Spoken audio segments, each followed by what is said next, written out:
Oh, what's going on, guys? We are live. So for those of you tuning into ShotBet Podcast and have not seen the show before, what we do here is it's a different type of podcast. It's a different type of interview. Your likes and loves means we drink. So if you want me to drink, you like it. If you want him to drink, you love. But it's only unique likes and loves. So you can't just keep spamming. I know we see like 1,000 likes and hearts flutter in the freaking comments. But you can only do it if it's a unique person. So get more people to watch, tune in. We are blessed today to have the homie, Danny Fantom. Well, what I'm going to do real quick is I need a drink. I had a long day at work. Hey, do your thing, man. While I'm making a drink, feel free to introduce yourself. What's up, guys? My name is Danny Fantom. You may know me as Fantom or Danny Fantom. I'm from Worcester, Mass. I've been rapping forever. I do a lot of stuff. I don't talk about it a lot, so I'm here to talk about it and have a good time, get some drinks. I don't drink a lot either. So if I make a fool of myself. Once you said that, I was like, oh, he's cooked. He's cooked. So we're going to have a good time. I hope you guys are ready. I'm not ready. I hope you're ready, though. Oh, jeez. So those likes and loves are already pouring in. So when you hear that snap, that's you. So crack open that beer, and we're going to take a nice, healthy gulp to start it. By the way, for those of you tuning in, I know there's watch parties. I know people are watching it from the shared video. Just go to the original post. It's under Justin Bergeron. Just find it, and then if you want us to drink, like it on there on the original post. Love it. I'm gonna do 4. You do 5. All right, let's start this. The silence of just gulping. Oh, Jesus Christ. It's a good beer, man. Heineken. So, all right, let's. We're starting this. No, it's only me. It's not. Oh, okay. Yeah, you got another one. Nice. So, actually, just to recap for those of you guys tuning in. So, why it's called ShotBet is whoever gets the least amount of likes or loves has to take a shot at the end. Okay. So that way, you're like a double loser, or you're like a loser and a winner because you lose at the game, but then you take a shot at the end, or you double lose if I don't know. Whichever half glass. Yeah, you're less liked and you're trash. It's and trash. So the first thing we're gonna do today is we are gonna watch a cringe clip. I had a couple. Actually, I have a couple for you to pick from. So I don't know which one you've seen. So it's either a like 80s, 90s like video against bullying, or Ninja rapping really poorly. Oh, God. Let's do the bullying. You don't want to see the ninja one. Oh, God. He's hard to bear. Let's watch this. Let us know how it sounds out in the audience. It might echo a little bit because we're watching on TV, but...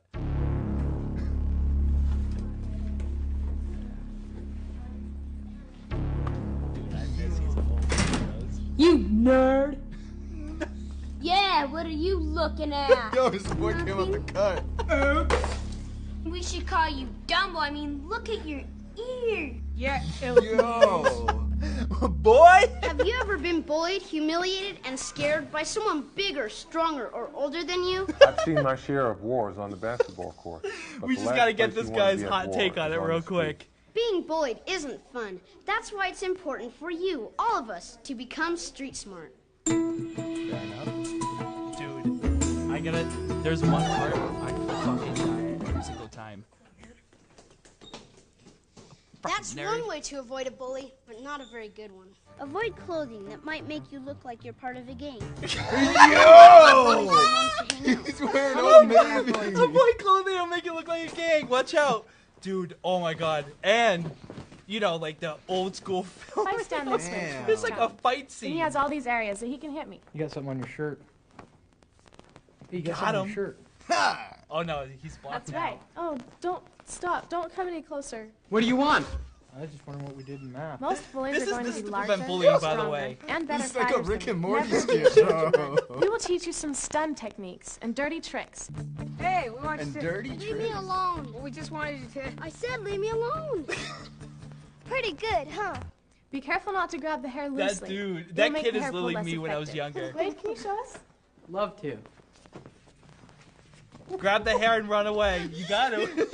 Oh, Does that what? work You in each Worcester? make a fist. No, what? We don't want You to teach could- you how to punch. Does that work in Instead, Worcester? you Grab the cross hair and them. run away? Yo, he Oh. said. Ooh, ooh. Another effective slap. You almost fell down, bro. Oh my god. Yo. I think they teach him the nut tap too.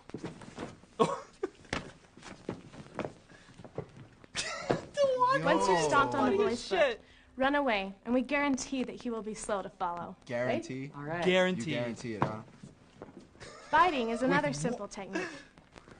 Biting. We don't have to watch the whole thing. Yo, this shit is... Wow. So, with that said, so I know you're a nerd.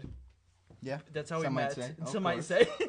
That's how. And it's so funny because the first time I met you, I think was through Nick Hampshire and Yes, Animatronic. Yep. And then we did a show together Yeah. at the a comic. Raven? No. The Oh, comic book the one- shop. Yeah. Yeah, Here in dude. New Hampshire, yeah. Dude, that was Double Time? something like that. Yeah. Double Double Time Comics double or some midnight. shit. Double. Yeah, if or- anyone knows yeah, it, yeah. just say it in the comments. It's But and then back then it was like me, Dill, my brother, you, Leon, Andre, Mm-hmm. Eric. And then, like, obviously we were a whole gang of nerds, like, rapping while kids are in the background. They were either playing, like, Yu-Gi-Oh! Or Dungeons & Dragons. I don't know what they were something. doing. They It were was doing something. something crazy. But growing up, did you ever experience, like, bullying growing up? Or, like, being into gaming? Or was it just, like, something you kind of hid underneath, like, a bunch of layers? Yeah, I'm seeing you're getting fucking likes out the ass. I definitely... Give some loves, motherfuckers! I know there's a appreciate bunch it. of people here for I Danny, but you're gonna appreciate fucking it. get me drunk. I definitely, I could say that I experienced bullying, but I don't know what. I think it was more just the environment that we were in. It was when I was much younger. Meaning what? Like Worcester as a I whole, think, or yeah, the just school, like or just Worcester. It was friendly house. So like I was a younger kid. I was like hanging out with the older kids, you know, Yeah. that sort of thing. Yeah. And, I don't know. I can't even remember what it was particularly about, but I remember, you know, getting bullied around just because I was smaller. But Yeah, it wasn't yeah. for any particular reason, because back then Yu-Gi-Oh cards and Pokemon cards were so fucking huge that, like, I know. we were like, yo, it was crazy, man. People were like going through other kids' binders and shit, and, like Oh, stealing with the steel cards cards. and shit all day, and like it was crazy, man. Those are crazy times. But everybody played. That was the thing. It's like Yeah. everybody played, and even if you didn't play, you just like You people knew. just had cards. Yeah. So it was like it was a pretty universal thing. It's so true. I remember, like, so I grew up in Canada. Oh, Jesus Christ, you got bumped up to 7. I grew up in Canada, and Pokemon was huge. But you know what was really, like, awkwardly huge for the time?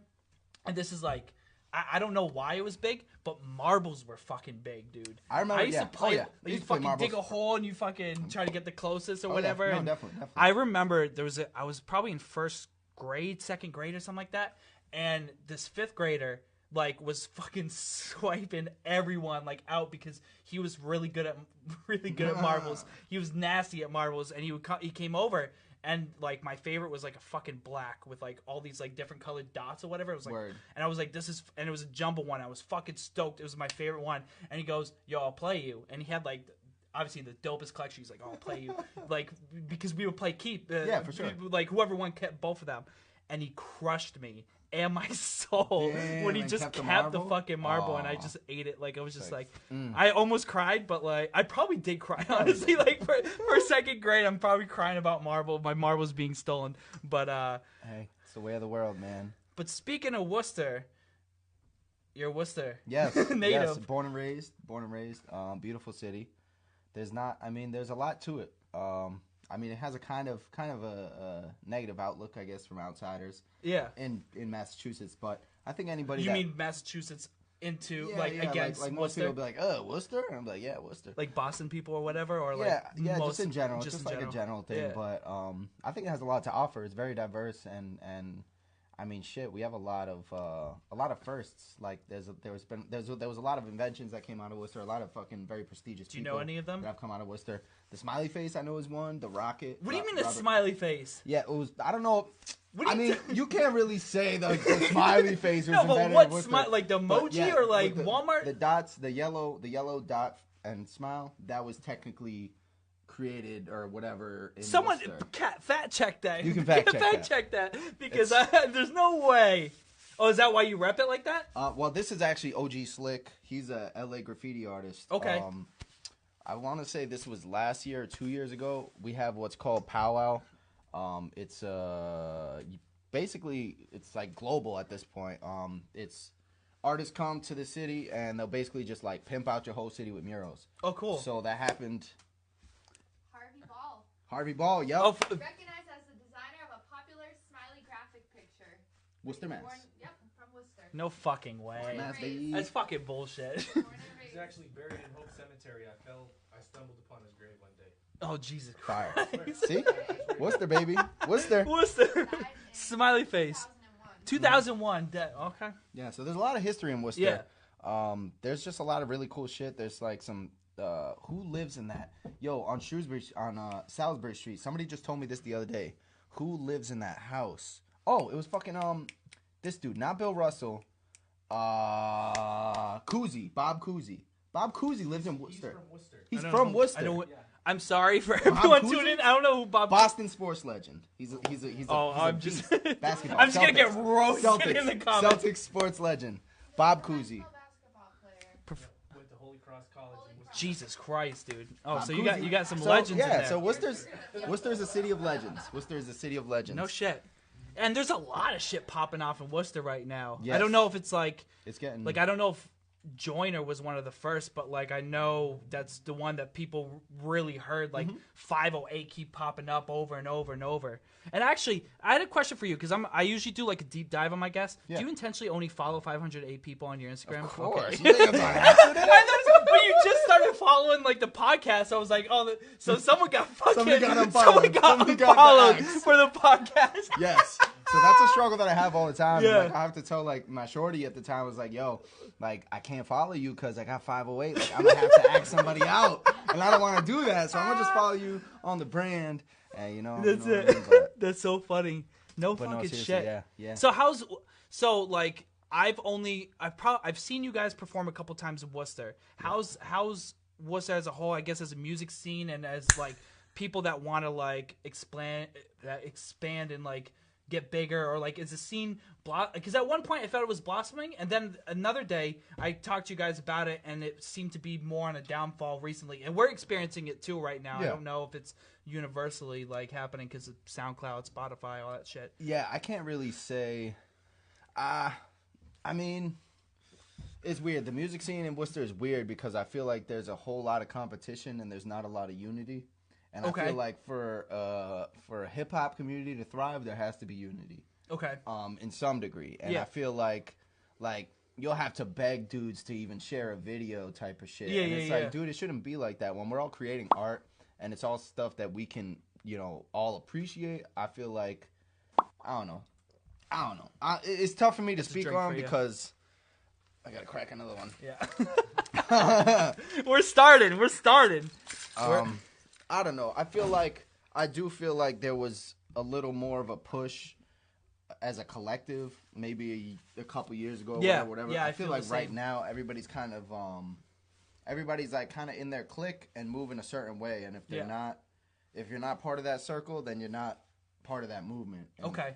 whether that's a good or a bad thing, I can't call it, but that seems to be like what the scene is like. So everybody's kind of just like focusing on their craft, which is cool and shit. And like I have friends and shit like Onyx, that I've been friends with him forever, and like he's like stepping into this whole new light type of shit, which is fucking dope and phenomenal. And like I know he has like sort of a team behind him, but just shit like that, you see other people like kind of evolving. And certain groups making certain pushes, but there's no like, from what I hear is like Atlanta is like way more collective and like you like. Well, you hear about it united. everywhere. Like even I'm sure Chicago is similar. Like a lot of places are, and I feel it here. And even though like New Hampshire's not really seen as like a big hip hop scene. Thank you guys for the 2 drinks. For how many fucking drinks? But like I feel like all right, people are gonna yell. Yeah. But I feel like New Hampshire, there was a point in time where the coolest thing was like it's like kind of like a double-edged sword, or like it's a good thing and a bad thing. But like I felt like a lot of the shows, it was dope because all the artists were front row supporting, excited for each other. But that was it. You know what I mean? There wasn't a lot of like external, like Audience, I think it's like- mostly like the community was involved, Word. but the artists were a fucking wolf pack and they fucking showed love. And I'm sure you guys saw the same thing when you guys came out for the shows. Like it was a lot of see hip all hop the artists, like and chilling. and like so we're really good at coming together as hip hop artists and showing love to each other. But I think that there isn't a community for it in New Hampshire for like hip hop fans, especially like with a lot of the venues being like 21 plus and everything. It's like everyone at that era, at least here, isn't a hip hop fan. So it's really hard to bring people together. You almost the way I've found to bring people together is to say, hey, it's a party. You know what I mean? Come out, party, drink, like let's have a good time. You're gonna see dope acts regardless because there's a lot of dope acts, but there isn't like, you know, like no one's going out like, oh, when is this local hip hop show is going? When is that happening? And we're not pulling in, like, you guys got the Palladium, you guys got a couple other venues where you can pull in big artists. We have like 1 or 2 venues that kind of pulls people, you know, to a degree, but then at the same time, I'm not gonna open for an old school hip hop guy because I'm not an old school hip hop guy. You know what I mean? And you might not open for this or that person because you're better off opening for, you know, Mega Ran or something like that. Yep. No, understandable, 100%. And that's it's like it's tough, man. It's really tough to get people interested into just art because at the end of the day, it's what it is art. So it's tough, man. It takes a lot of marketing and fucking. That's the other thing. Every market is different too, so Dude, it's like I feel like so many people are so about what they put out for music, but they don't realize that there's so many different aspects that like you could drop the dopest song tomorrow, or you know, not you, but like nobody, and no one's gonna fucking hear it or know about it. Like there's so many elements to the game. Yep. It's not as overnight as a lot of people think it is, and that leads to a lot of oversaturation. And let me just say this on record: not everyone should rap. Period. Like I know there's a few of you probably watching this that are like, yo, I can rap. You probably can rap, but that doesn't mean you should rap. You right there. It could be that you. He's talking to you. I don't mean to be a dick. I'm just being. Paul. There's a lot. Paul's right here next to me. No, so I mean, there's a lot of other things you could be doing with your time. You could make, who knows? You could be a dope marketer. Yeah. You could be a dope graphic designer. You could be the dude for videos. You could be the dude for photos. You could do so much other shit that's still involved in the culture and it's helping to push shit forward in a positive light. That it's like, bro, you don't have to rap. Yeah. Like, you could rap for yourself. Like, I mostly rap for myself most of the time. Like, I don't know. Not everybody has to be in the limelight, but it's what attracts people. So I get it. It's not, I can't diss you for it. I get it. That's why. I understand it, but it's like, bro, you're just saying the same shit 20 other dudes just said over the same beat, and I'm not feeling it. So. But even though you just kind of fucking willy-nilly do rap, like you're trying to claim, you also were fucking showcasing like Worcester's Sunday Paper and fucking won Worcester's Music Award for best fucking music video. Like you can't downsize yourself that way. No. And you're I still don't fucking killing it. Right I don't now. mean to because that's a good friend of mine, Jafet. I don't know if he's watching or not. He brings it up to me all the time. It's like, bro, you undersell yourself. Like, you've done a lot of shit in this city. Like, you've been putting in work forever. And that's something that I don't always acknowledge. Yeah. And it's something that I just kind of keep in the back of my mind because it's like, I don't do it for the same reasons that everybody else does it. You know what I'm saying? Like, I rap mostly to express myself and like get that shit off my chest. Yeah. Which you can tell, right. Secondly is like just so other people can relate to it, and hopefully, hey, if you're going through some shit that I went through, or you're going through some shit that's sort of related, or even you take something from my fucking life experience, that's what I'm here for. Yeah. So, I don't know. I mean, I downplay it a lot, I guess, but I guess you could say I've somewhat done some things. No, you've definitely done some things. You're not sort of done some things. It's dope because like. Just to relate, because a lot of this podcast is probably going to be like New Hampshire versus Massachusetts, honestly, because there's a giant contrast with how close we are, you know, like compared to each other. Like, because I don't know how people are in Worcester, but I know in New Hampshire a lot of people are like, well, if only we were in Boston, like we'd be doing well. If only we were in Boston, we'd be blowing up. It's like, no, those people are grinding too. Like, those people are probably grinding more than you because there's so much fucking better market. Yeah, there's better market. And there's so much better, like just better school of community. fish. You know what I mean? Like, Oh, there's for just sure. so many For better sure. fucking rappers out there. It's like you would still be. You step your shit up. Yeah, you still would be bottom of the totem pole out in Boston. Like, don't use that as a scapegoat. No. But like, I feel like like with you being showcased in the paper, I don't see too many cats like being showcased in the paper unless Word. it's to contrast what New Hampshire is about. You know what I mean? To be like, Word. oh, like look at this dude like rapping, yeah, like yeah, what? yeah. This is crazy. And you're like Crazy guy raps. guy from the neck of the woods of New Hampshire is rapping. It's like question mark With the it's like two clickbait. black bars in the newspaper. White dude from New Hampshire raps and kills it. Fire emoji. I fucking hate that shit sometimes. But let's talk about Danny Fantom as a whole. Okay. So where did Danny Fantom come from? Like the name, everything, and you rap. Because I met you when you were in the Grand Arcanum. Yes, TGA. And then you kind of divulged into like your own solo artist. Yep. So like, tell me your origin story as a comic book hero. Yeah. So this was Shout out to Joanna. 8th grade. Only if she gets more people to watch. Let me see. So this was like 2008, that summer.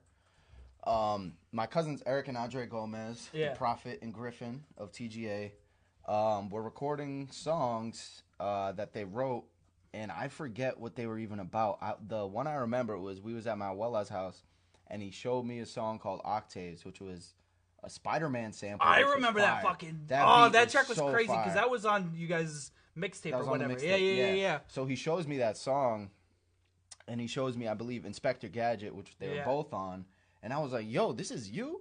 And he was like, "Yeah, like we recorded the shit at the youth center." And I was like, my mind was blown. I'm like 14, 15 at this time. I'm like, "Yo, these dudes are making music." And so we're just chilling at their house one day, and we're like, playing video games, shooting the shit, playing I think it was Halo 2 or 3 at the time. And we're like, "Yo, nobody made a Halo rap. Like, we should make a Halo rap." Because, like, at the time, YouTube wasn't, like, as massive as it is now. And, like, we were all like, "Yo, we could fucking blow up off a Halo rap." So we plotted on it. And eventually, we ended up with a whole mixtape called Saturday Morning Swag, the Grand Arcanum. Everybody had a name except me. And I was on the mixtape the least. I had, like, maybe 2 or 3 verses across the whole thing because I was late to it. Everybody else was already making music. Sean Brooks had already been very musical and like doing his thing. It fucks me up when people use like government names and shit like that. AKA Leon Legacy. Because every time I Kid go Icarus. like, oh, like Leon, like fucking. Yeah, Leon. Yeah. Well, I mean, Leon is his middle name. Yeah, well. But so everybody had their name, and I was kind of stuck without a name. I didn't really know what to do, but the theme of the names was like some sort of elevation, like not exactly like. It wasn't like flight, like the theme wasn't flight because we had Kid Icarus, we had Griffin the Invisible Man, and we had Andarikon the Prophet. You guys are fucking nerding out hardcore. Yeah. Andre, Andarikon. Gotcha. Like a Transformer. Yeah. So those are their 3 names. And I'm over here trying to think of some fucking name that fits that, and I had no idea.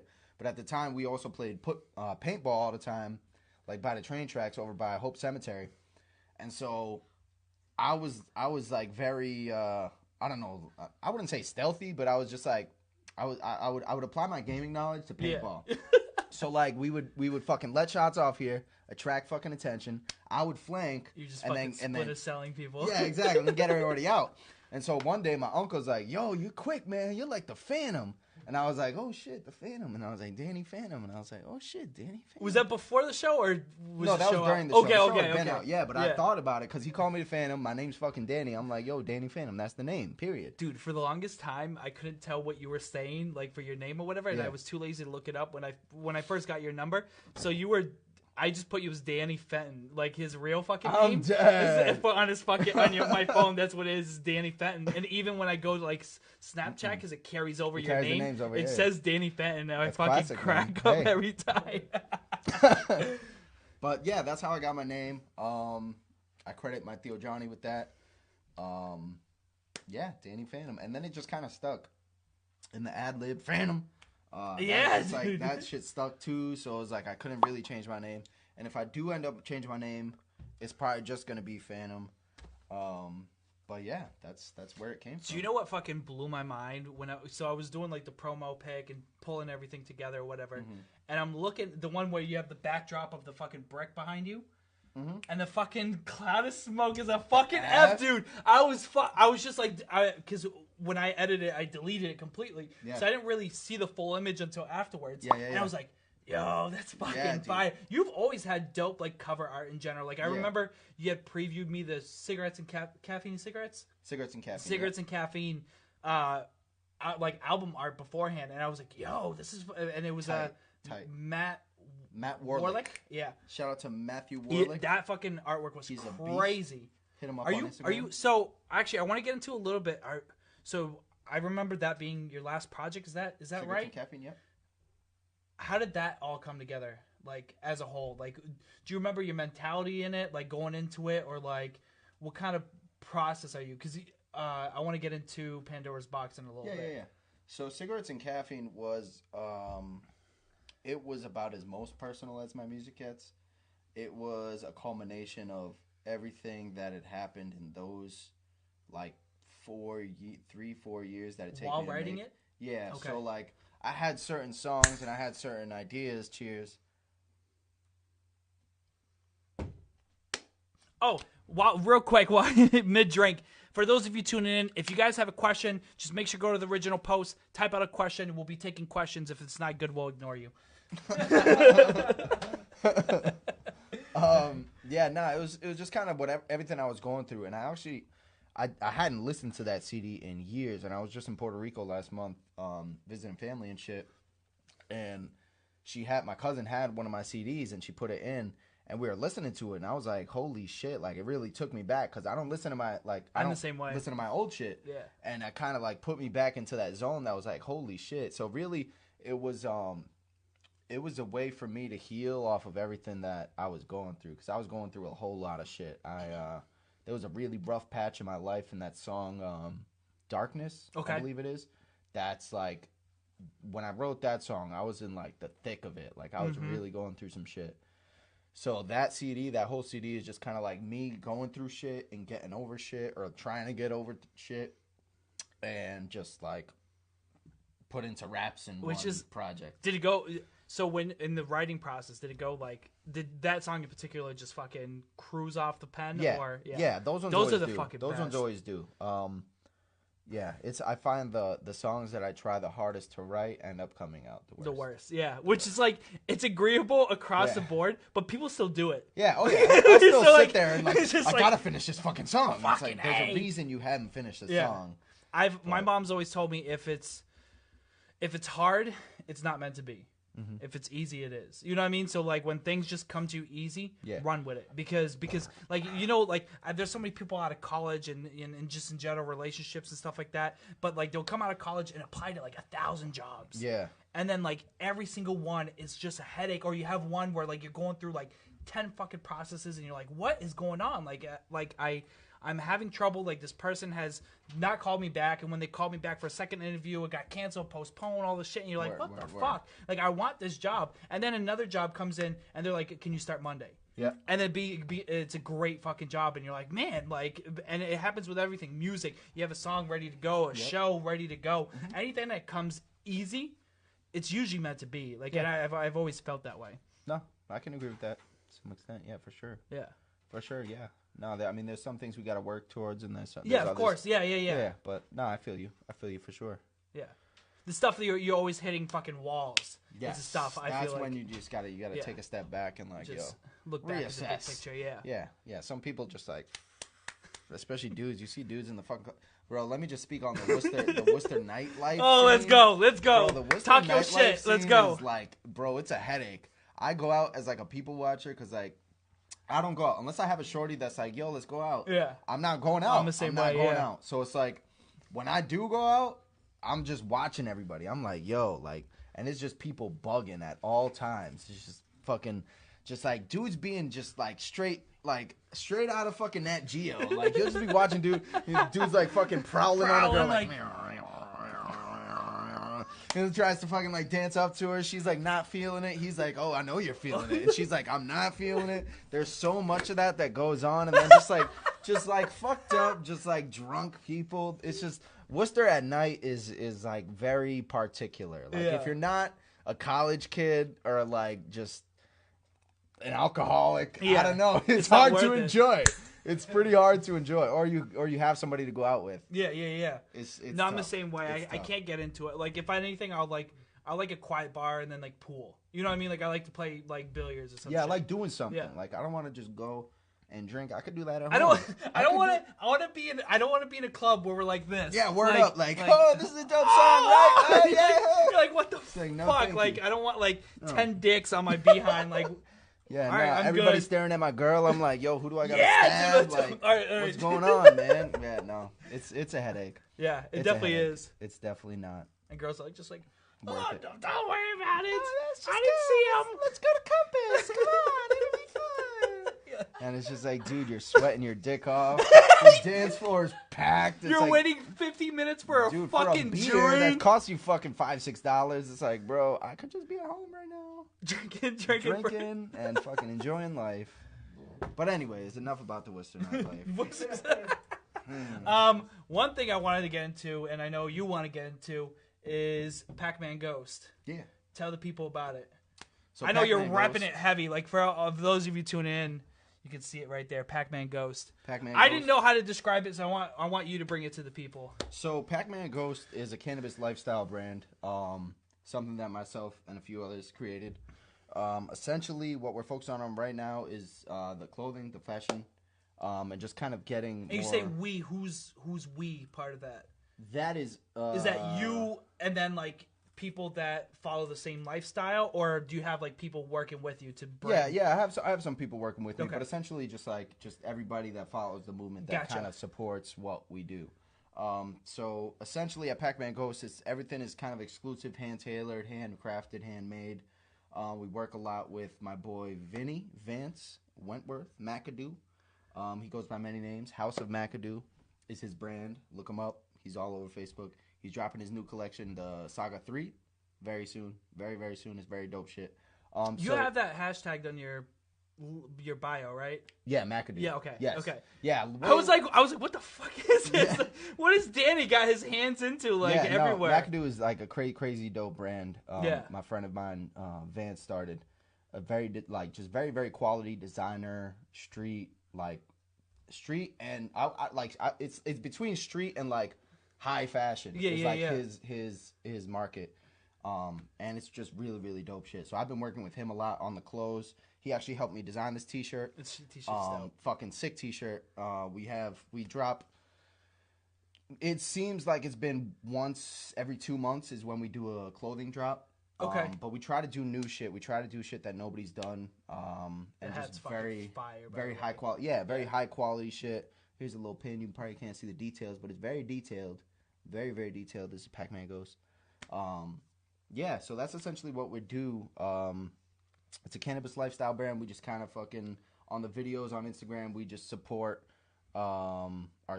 really just comedy and cannabis awareness, getting high, the fun stuff, recreational. Yeah. It's fun. It's been a really wild journey. And I didn't expect it to get as far as it's gotten, but Yeah, because you've had some crazy fucking cats co-sign you. Like, I was watching, like you had pictures of fucking Dizzy Wright. Yep. You had Conway fucking show love too. Oh, yeah. And I know you've, like, prepackaged, like, some, like, promo gear to, like, these guys. And one of the guys I want to kind of go through real quick, which I'm a huge fucking fan of. This is, like, your first post on fucking Insta, or maybe you deleted everything else and that's your first. But regardless, you scroll down, that's the first fucking post. And I was like, dude, this is insane, but we're going to watch this real quick. For those of you tuning in, it's Tech 9. You're the one of them called Tech 9, giving a shout out to Pac-Man Ghost, man. If you don't know, you better follow them motherfuckers. It's the heatiest. The heatiest. He was gassed. If you don't know, you need to find out. Pac-Man Ghost, Tech 9. This logo's insane, too. Thank you. Shout out to Paul for the quick Yes. edit. He fucking shot that over to me. I was like, this is fucking fire. Yes. But how is meeting Tech and like interacting with them and everything? I mean, honestly, you'd have to ask Paul. Yeah, Paul. Yeah, Paul had the liberty of doing that for me. I was actually at the Fix in Worcester, which is a burger bar.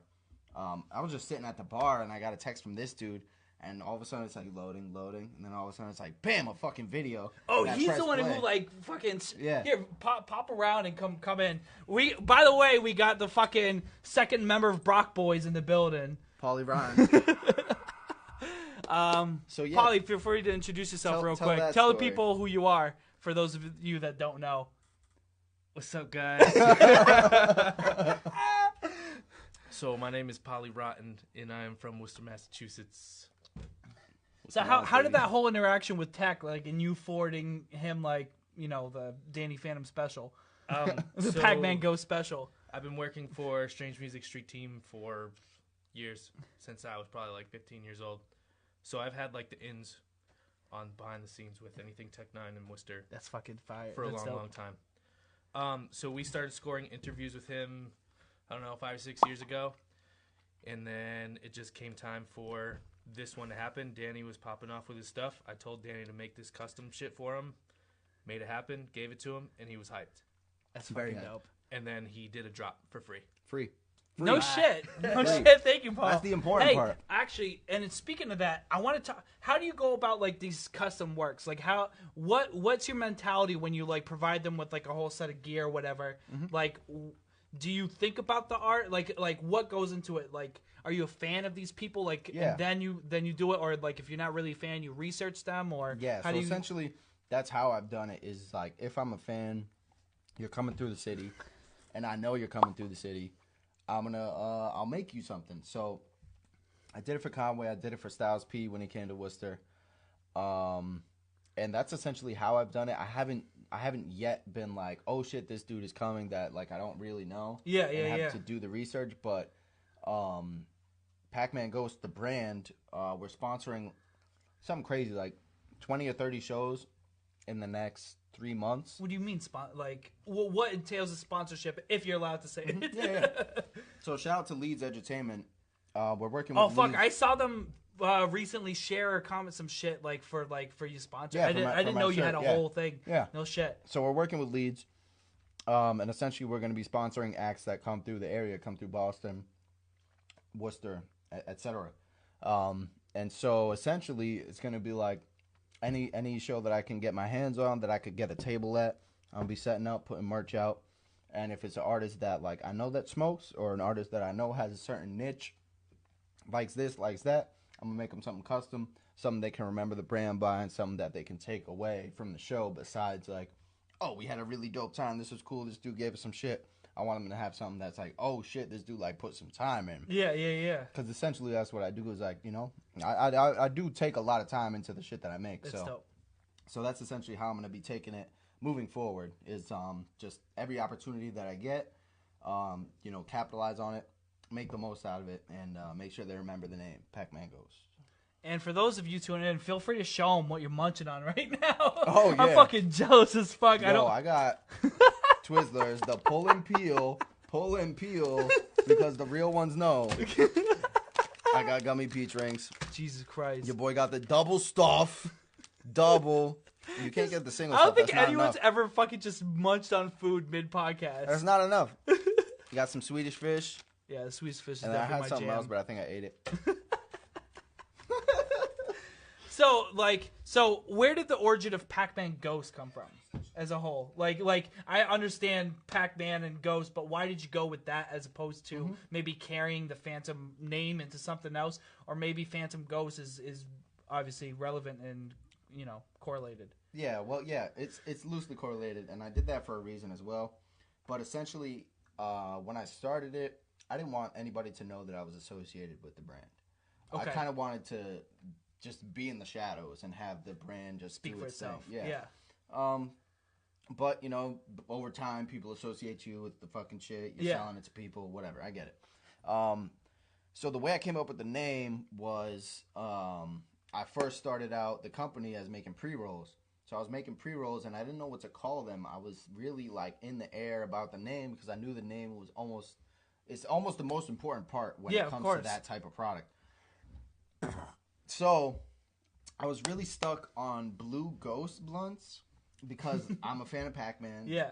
The Blue Ghost, I felt like, Blue Ghost blunt, I felt like it rolled well. Yeah, it does roll well, yeah. And I started, like, making graphics and doing all the shit and typing it up. And I was like, I didn't like how it looked. Like, I was like, it's just, like, too much. It's too much to say. Yeah. Blue Ghost blunt. And I was like, so what's the name of the company? If we're making the Blue Ghost blunt, then what's the name of the company? And so that's when I came up with Pac-Man, P-A-C-K, because packs of weed, Pac-Man. Yeah. And I was like, okay, so Pac-Man's Blue Ghost blunts. Okay, I really didn't like how that was because it was just too much to say. Mouthful, yeah. And then eventually I stumbled upon Pac-Man Ghost, and I was like, wait a minute, that sounds crazy. I was like, Pac-Man Ghost, and I just kept saying it to myself. Of course you gotta fucking bring the video games, like... Yeah, exactly. So it just kind of, like, formed in my mind, and I was like, I just started a new job. I don't even know. I had just extra time on my hands, so I was, like, trying to fill that time. And that's what I focused on was Pac-Man Ghost, and then the name stuck, and I was like, all right, let's see how we can make this shit pop. And then it did. Are you happy with how the direction it's going? Do you hope it was bigger, slower?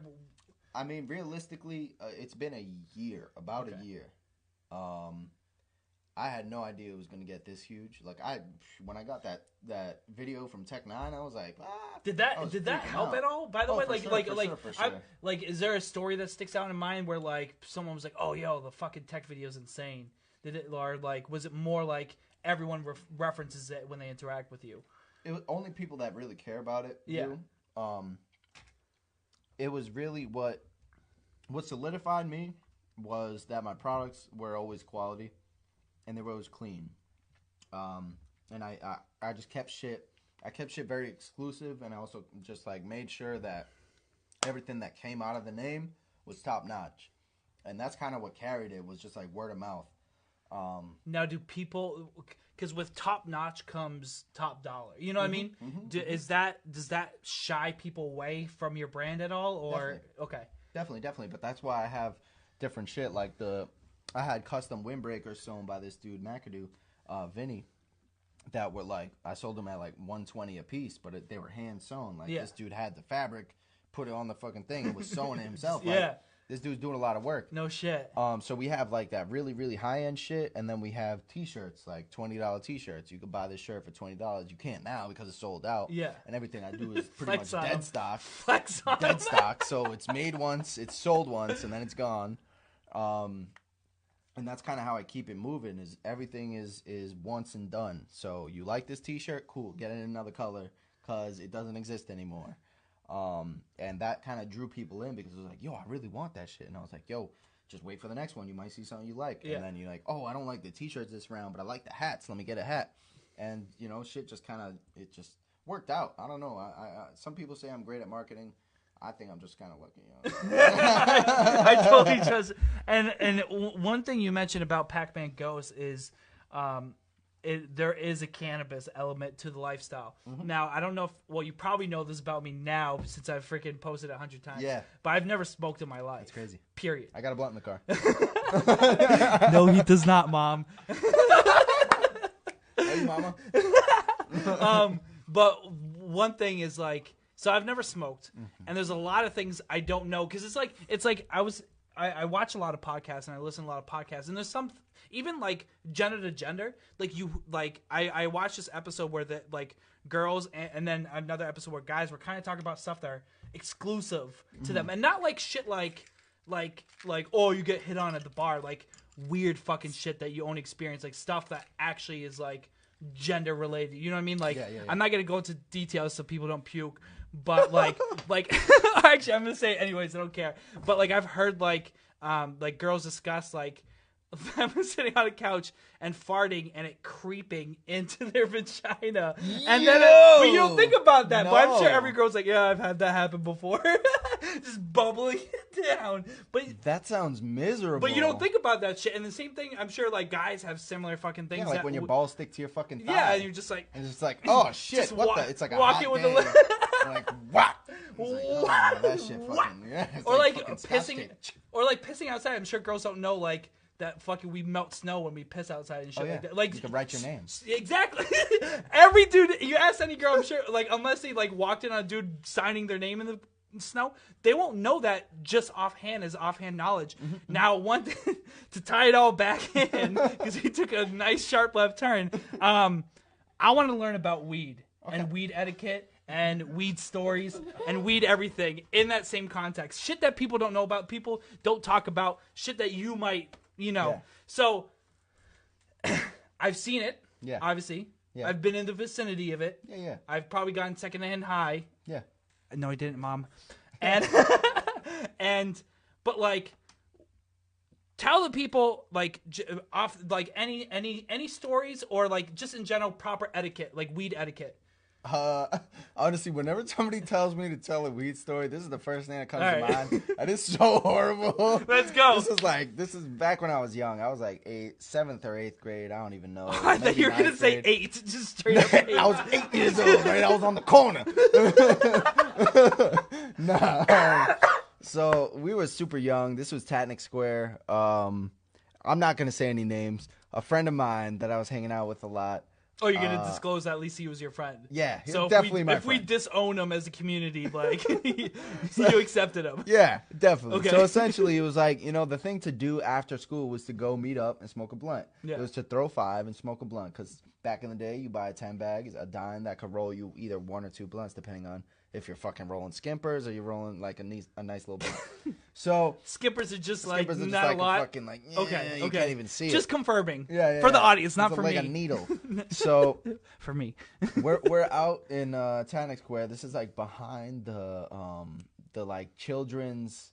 It was like a children's cancer center, but this was like where we all smoked because it was like dead. You could walk in the woods. Like nobody gave a shit. Nobody even saw you back there. So we're smoking, and my friend gets a call or a text or what the fuck ever, and he's like, "Oh, this kid wants to come over and buy a 10 bag. He wants some bud." I'm like, "Bro, you don't have any bud. Like we just smoked the bud." And he's like, "Yeah, no." So he takes the empty bag. He reaches on the ground and grabs some dirt and moss and like just grass. Bong, bong, bong. Gives it a... Dude comes. He gives it to him. Yo, bro, tell me why the dude stayed with us. Like, he didn't, like, go off and smoke. He was like, "Oh, I got my Dutch already." He stays there chilling. Like, I'm just looking at him like, yo, this ain't cool. He's, like, rolling it up, da-da-da. I'm like, yo, no fucking way. Dude sparks it, bro, black smoke. Like, dude takes one hit, like, blah, blah, blah, blah, coughing everywhere. Dude, mind you, I'm, like, 4'15". Like, this is fucking young. I'm just like, yo, what's going on? This dude's coughing up black smoke. So that is the only story I think of when somebody says weed story. Jesus is when my boy sold this dude a bag of grass and he smoked it in front of us. A bag of grass. a literal bag of grass. Not weed. Definite grass. No, now let me sound stupid for a second, like because we're going deep into this, and all right. So weed etiquette. Yeah. All right. You or someone you know that isn't you brings weed to the location. Yeah. Rolls a blunt, gets ready to go. Who gets greens? Like is the that first hit? Yeah, is that typically whoever you? rolls it. Yeah, definitely. Whoever rolls it, not who supplies. Who rolls it? Who rolls it? If you're in my circle, is who rolls it. So like, someone's ready to roll it, and you go, "Oh, here you go." Yeah, and that person rolls it. He takes greens. You take the first hit. Not his girlfriend. Him. Yes, him. You. Okay. You rolled it. Okay. You take the first hit. Period. And then second person is supplier. Second person is rotation, whatever the rotation. Just rotation. Yeah. Okay. So it can go left. It can I know go right. how stupid this sounds, but like, no, it's. I've seen it, and I've seen it not done right. I've seen it done wrong. You know. So I would say in like a social, in like, say it's us that's in this room right now. Say we all smoke weed. You roll a joint. I give you the bud for it. You spark it. Yeah. And by nature, I would hope that because I gave you the weed, you're passing it right next to me. If not, I'm not going to be mad. I'm just going to, okay, there it goes. All right, hopefully it comes back. But what if it gets like pretty fucking deep before like you get it? That's like, so that is it because you didn't stand in the right place, or is it because it should have been went clockwise instead of counterclockwise? Yeah, so I mean that in that setting, that's like a whole. That's like in that aspect, I wouldn't even be smoking over there. I would be in the corner, like, letting all y'all figure out how y'all are going to get high while I'm smoking my own shit. Like, nah, fuck y'all. There's like 20 people over there. Have you ever had that happen where it's just like... Yes, you where got you the just light a blunt and it roach, just goes. You get and it's like, whoa, bro. Oh, like it walks. Yeah, not just like... gone. Just like, where did that blunt go? Yeah, definitely. I threw a couple parties. Like 20... We need like a fucking green suit to just walk a blunt all the way across. 2018, I think it was 2017 and 2018. I threw a couple parties called the Peace Parties. Okay. This was mostly because this was back when I was on Facebook and everybody was being so fucking toxic, whether it was race relations or class wars or whatever the fuck it was. Like, people were just being really fucking toxic. So I was like, yo, let me throw a party so everybody can chill the fuck out. Yeah. So I threw a couple house parties, and the idea was free weed, free liquor, free food. Just come have a good time. No fucking shit, dude. Yeah, dude, I spent hundreds of dollars. By the way, I don't know if this applies to anyone else, but I don't remember getting a fucking invite in the mail. I know, I definitely invited you. I swear I invited you to one of them. No. But that was kind of what I did. Was like I just said free weed. Everybody come through. Let's have a good time. And so at that party, I definitely rolled so many blunts. Everybody was rolling blunts, but I rolled mad blunts, and I was just like hitting them. Yeah, both. Just like I had shit like lined up. I had people rolling me blunts. Like, yo, could you just roll me a blunt real quick? I'm gonna be fucking, just tending to the party. And like, bro, in a party like that, you roll a blunt, you fucking spark it once. You better hit it as many times as you can before you let go, because you better, like, you just gotta expect that it's not coming back. It's just like, take it, gone, and just let it go. And that's all I did the whole party. I would roll one, I would smoke like half of it and give it to somebody and just like walk away. Yeah. Because I mean, in a big party, you can't really be mad. What did that cost you, by the way? The first party, I think it was about $1,000 per party. Shit. Party. Because I had, it was a lot of food. It was a lot of food, a lot of beer, and then I think I put out at least an ounce each time, an ounce of weed, which back then was like $150 or something, $180 or something. But everybody had a good time. Yeah. And, I had a good time. I did a New Year's party, actually, and I have the video somewhere in my Snapchat, but that was like an amazing, amazing time. You get another one? Oh, no, I'm just drinking. But I'm just drinking a drink. Respect. Plus, I gotta get liquored up for when I talk shit for crushing you in a second. By the way, for those of you tuning in, your boy Danny's been talking shit about fucking Smash for like a decade or some shit since I fucking known you. You're like, because that's what a lot of people don't realize. Every friend group, you're the best of your friend group. You know what I mean? No matter what. But like, until you go play other people, you don't know how good you are. So I'm fucking stoked. But that's coming up after the break. I need to get back into the weed right now. Yes. The weeds, the marijuanas. Do's and don'ts. It's probably easier to do don'ts. Don't wet the blunt. Like, don't go fucking licking your lips right before you hit the Like, definitely don't do that. That is, like, my pet peeve. If I get a wet blunt and I get as far as hitting it, if I put a wet blunt to my lips, the amount of anger in my body is Are you so germaphobe high. or are you just pissed in general? No, it's just, like, courtesy. It's like you don't fucking slobber on somebody else's drink. Somebody gives you, like, oh, you want to try this beer? They're not like they're not fucking deep throwing it. Like, what the fuck? So it's the same idea with a blunt. Yeah. Like, you just don't wet the blunt. Oh, man, bro. Marty's definitely not watching this. He's probably asleep by now. But my brother Marty has no idea how to hit a blunt, how to hit a joint. Like, it blows my mind every time. Is that like inhaling and holding it in type of thing? Okay. So, like, he'll hit it. He'll puff it like a cigarette? Like, bro, you're not fucking smoking helium. Like, what are you doing, bro? You take a cup, you go, like, that's all you do. Puff, inhale. Like, puff it into your mouth, then inhale it. You don't, like, he'll do that. And what that does to the blunt, like. I know it sounds stupid, but I'm like, No, I probably wouldn't make that mistake. Definitely don't, because you're going to ruin it. Just because I'm thinking, maybe not a cigarette, a cigar, because people are like, oh, you don't fucking breathe that in a lot. But I'd be thinking, like, not a, like, because if I like, for instance, my brother smokes cigarettes. Yeah. And he'll give a cigarette to someone and be like that. And he's like, that's such a waste of his, and he's like having a fucking panic attack. Yeah, that's so I'm thinking, irritating. like, if you do the, Like you're fucking Yeah, ruining, definitely like... don't do that. That's not how you smoke anything.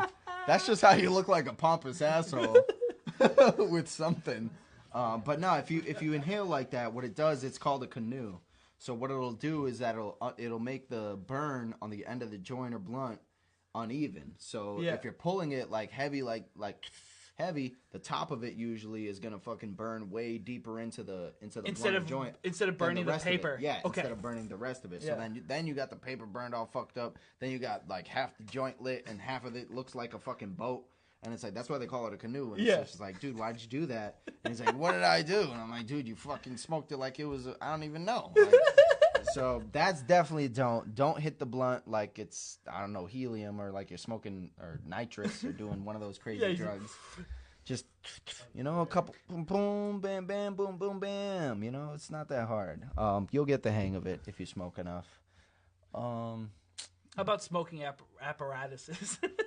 Clean them. You gotta clean them. You really, really do. I just heard. I was on Reddit and I heard about someone that had never cleaned out their bong, and the water was like. It was probably my brother. Black. Yeah. Black. No, dude. Yeah, that can give you bronchitis. Like as soon as like, I want to say like 48 hours goes by and your water's in your bong or some stupid amount of time like that, it can like literally give you a fucking like lung infection and just like not like a crazy one, but it's something that you're gonna like feel it and like be like, oh, my fucking voice is raspy. You could die. You could die if you're a weak son of a bitch and you got shitty genes and it's like you should probably be dead anyways. How'd you make it this far? Jesus Christ. No, but yeah, you gotta clean your shit. Wishing people out there. You gotta clean. If you're gonna pussies. smoke a bong, you gotta clean your water at least once a day. Just dump it out and fucking fill it with new water. That's better than nothing. But people I feel that like we're dropping like we're doing like the bullying PSA right now. Yeah, you suck. No, I'm doing it. Oh, I can't get him. I can't get him. His fucking arm's in the way. It's like, dude, what? That shit was. Yeah. But anyways, yeah, definitely clean your shit. If you don't know how to clean your shit, a very easy way to do it is take your if you got a bowl or a small bong that can fit into like a Ziploc or even like a big freezer bag Ziploc, throw it in there. Get some isopropyl alcohol from the Family Dollar, where the fuck ever. Shit costs like 79 cents. Get some salt. Fill that bitch. Not fill it, but like fill it so that your piece, or at least the dirty pieces of your piece, are like submerged in alcohol. Dump. You say rubbing alcohol? Rubbing alcohol. Okay. Dump a bunch of salt in there. You actually want to do the salt first. Put the salt in the piece. Like just dump salt all over the piece. In the bowl, where you would pack where it. you're smoking it, all that. Yeah. Then the alcohol, put it in the Ziploc, close the Ziploc up, shake that bitch up for like, I don't know, a few, like 10, 20 times. The alcohol is going to be black, like brown, gross. Dump it out, do that a couple more times, and your shit is going to be crispy clean. No fucking way. And that's I bet, I don't know if I'm just like, because I'm clueless, obviously. Yeah. But I wonder if there's anyone that like actually smokes weed and doesn't know like these fucking tricks. It's possible. Oh, that's way too common. Salt and alcohol. Salt and alcohol. If you got to clean your glass, use salt, use alcohol, hot water to rinse it out afterwards. You're going to see the chunks coming out, and you're going to be like, what was I doing with my life? Definitely do it. It's worth it. Your throat is going to appreciate it and probably thank you. Now, one thing I have noticed is like the poor man's like fucking piece or bong. Mm-hmm. What's the fucking weirdest shit? Like I've seen like fucking just like soda bottles fucking make a piece or whatever. Yes. What's like the poor man? Like what's the worst thing you've seen? Like the fucking I've used it all. Personally, I've been the poorest smoker. You're the poor one. I've done shit just because I was bored. Like I was like, yo, let me just see if this works. But a few things that come to mind are apples. Apples are very easy to use. If you don't know how to use an apple, say it right now because I have not a fucking You take clue. the stem, twist it off, like pull it out. Make sure you can get as much of it out as possible so you can see right into the core. Do you cut into the core at all, or if you want to, you don't really just have pull to. the stem out? Yeah, if you're nice with it, if you've smoked out of an apple before, you should know how to do this. You should know how to pop the stem out. So you want to pull the stem out, then take like a Bic pen or anything that's like cylinder like that. You poke right through the core. Like from the center to the core, don't poke all the way through. Piece, just like the fucking just pen, just the tube, the back tube, part. Yep. Poke right through it to the core. You'll hear it, you'll feel it, and be like boop. and then you take the side. Question. I don't think there's no way it just goes. Boop. You're gonna feel it. You know what I'm saying? It's like, boop. You know, you poke through the core. You poke into the core. That's gonna be your bowl piece. Then you poke into the side for somewhere to inhale, and then if you want to get fancy, you can poke another one for a carb. The carb hole is basically that helps the airflow and helps you hit it better. So once you got 2 holes here, that's the same one as like on a piece on the side like on or a bowl. whatever. Yeah, exactly. So you got a a piece here, you put the weed up there, and it works just like a bowl. You just fucking hit it, let go of the carb, inhale, boom, you're high. How the fuck does that work? Just because like there's a vacuum of space right there in the inside of the apple, so like you burn the fucking weed, you inhale it, you pull the smoke into the apple core. The smoke. Is there really that much? Because when you bite into that much apple, space. There's not that much space. Are the hits good on it or no? It tastes like apple. Yeah, it's fire. Are they bomb? Yeah, it's dope. And have you ever mixed like a flavor like a weed strand that has like a nice flavor to it with the apple to make it like? Oh, for sure. Like smoking mimosa out of an apple is just like ooh, it's good. It's good stuff. No shit. Mimosa. It's not like you're burning tobacco. Yeah. It's good. Actually, while we're on that topic, good call. How about what do you feel about tobacco and weed together? It's a great mixture. Yeah. It's like some people don't care for it because it kills the high. Is that? I wouldn't say it kills the high. If anything, I would say it enhances it, but it's a nicotine high that you're getting with it. Yeah. So, I mean, it's a unique experience when you're smoking weed with nicotine, like with tobacco, as opposed to smoking it in a joint. Like, it's definitely a more, like, you just feel it more. I don't know, like, it's a whole nother subset of chemicals that are invading your brain the same time as the cannabis is. I'm beating you, by the way. That means I gotta take a shot. I hope so. I got Henny for you. Nice. Yeah. Lost my train of thought. I'm not gonna lie. I'm gonna blame it on the Heineken. It's you're talking about cigarette high, nicotine high. Oh yeah, nah. It's definitely different. It's different. Like you can smoke a joint of the same. Which one are you a fan of more? I think because of how I was brought up into the game and how I started smoking was blunts. I'm always gonna be partial to blunts, but joints are definitely the better way to go. Yeah. Like by far, you just taste the weed more. It's less harsh. It's fucking one leaf of paper as opposed to this big, thick. Because I've seen people frown down on it. You know what I mean? Like they're like, blunts? yeah. Oh no, on like tobacco and weed together. Yeah. And they're like, no, for sure. Oh, you mean like a spliff? Like, okay. Sure. So yeah. So what I'm thinking is like, because I don't have anything with me, but I fucking told. I almost said she thought it was gonna be corny as fuck, but I said let's get some fucking like Phillies or something like that. Cut it open and let's fucking roll blunt like live. I can do that. I brought some. A Philly. That's what they call it in Puerto Rico. Philly. Tiene Philly. No, but a Philly is old. Nobody rolls. No, Philly is old. It's a Dutch. Yeah. How old am I? What the fuck? How old are Phillies? When did I fall off the fucking weed game now? It's really a regional thing. Like in I would say in the Northeast, we call them Dutches. Other people call them Phillies. Other people call them. Do people from Philly call it Phillies or do they call it Dutches? I think they just call them blunts. I'm like. Yeah, it's a whole. How am I out of touch with the weed game and I'm not in it? You've never even been in it. Because I feel like, well, maybe I am out of touch. It was like 10 years ago. I remember people just, everyone, if you called it anything else except for Phillies, people would like be like, oh, why are you calling it? No, why aren't you calling it Phillies? I'm like, I don't fucking know. So Phillies are an actual cigar. Yeah. So that's why they call them Phillies. Yeah. Dutch Masters are an actual cigar, so we call them Dutches. What do you prefer?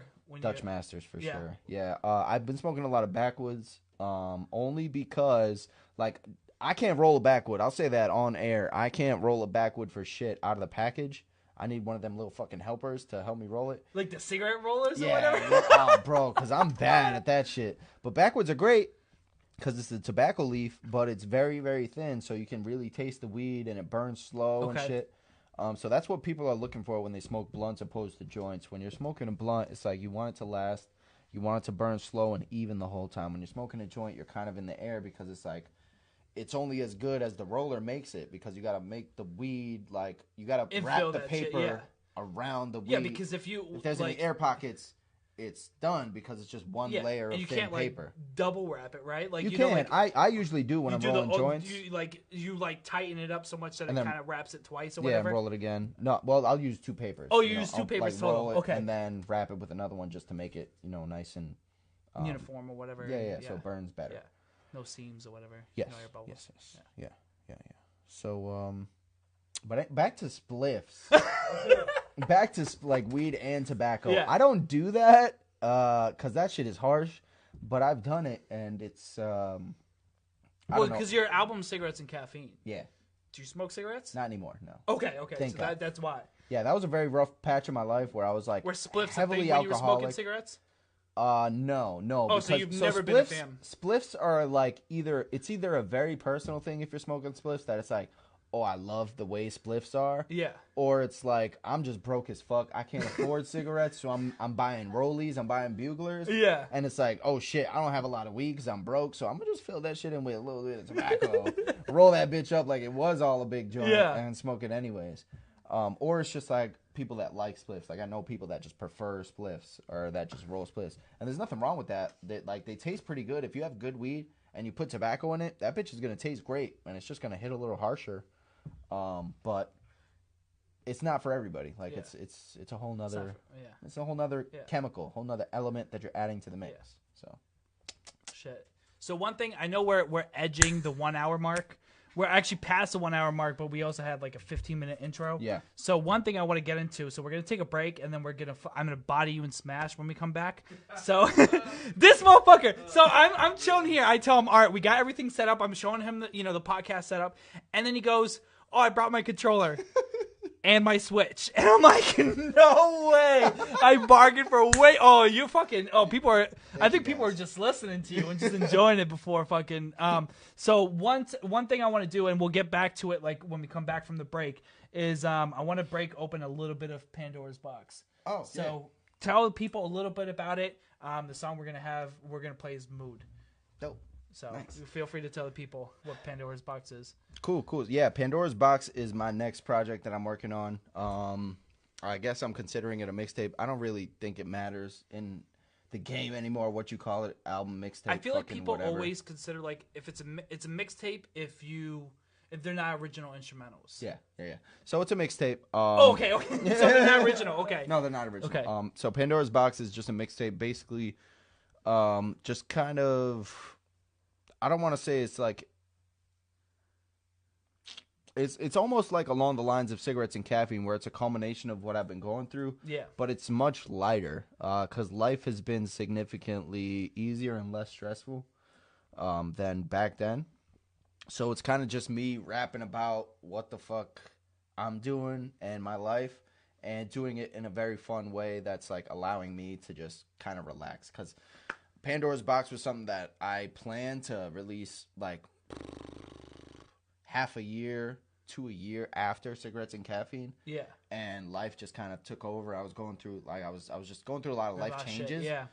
So I didn't have time to make as much music as I wanted. So now I'm finally getting back to it, and it's just been a lot of fun, heartfelt music that showcases my ability to rap, but also I think captivates or captures my creativity and my personality more than anything. Yeah. So I think it's going to give people a little more insight to who I am as an artist, whereas Cigarettes and Caffeine was like who I am as a person. And that's at least what I'm hoping for the project, is like people listen to it and they're like, oh shit, that shit, like he's back. Yeah. Because that's how I feel. And it's only up from here. Like I'm not taking any more hiatuses from music. Like I'm lining shit up for myself. So hopefully people can hear this and be like, finally I got some shit to listen to. So we're gonna play Mood. It's Doom backwards. For no reason. Tracks. I heard the song. I went through them all, and then this one just slapped me the hardest. It was so fun. I think it's because you were on a hiatus, so I hadn't heard you, and then I was so pumped to hear the first song that the rest I was like, these are dope, But that first one just got me Word. so excited for Danny. Yep. I think it's just the way you ordered them, Yeah, honestly. yeah. But what we might do later too, if you guys are interested, feel free to comment this in the comments. Is the music video that you won the Worcester Music Award for best video? It's called Crooked Smile. If you want to see it, type smile in the comments. We're gonna go to this break real quick, take a piss, and then we'll be back so I can fucking spank that ass. Let's go. Yeah. What's doom backwards? Mood. Yo. Should have a superhero swagger show. Teach you how to save the world and how to bag a hoe. Excuse my language, I didn't mean it. Guess I'm just a sucker for thick thighs and cleavage. Women are oh so fine. And nowadays that could get you paid online, girl. The IG model is a sign of our time. So a dime with less than 10 likes is hardest to find. You know what I'm saying? You ever scrolling, you find that one shorty, she got like 6 likes. There's no thirsty dudes in the comments. It's like, that could be wifey, yo. A real cutie beauty, look a lot sweeter than a rare tutti frutti. I seen her stare there with her man Rudy. The square unaware to the glare got moody. Stepped up scared to shoot me. Rocking socks and sandals, I told the shooby. He ain't know I knew Bruce Lee. Hit him with a hook, homie, flew 22 feet. And you know, I'm not proud to say it, but nah, that really happened. I know. I mean, you could repost the video, just don't tag me, you know? Don't you know the flow fluid like loose leaf? Devise the kind of rhymes make you lose sleep. Similar to lines of China in the movies, except I get you about 9 times as groovy. Hey, that's how I'm feeling today. My rhymes is on some other shit, Cirque du Soleil. Hey, Phantom and beat like Hunter and Prey. And when I hit the stage, crowd screaming, ole! Ole, ole, ole, ole.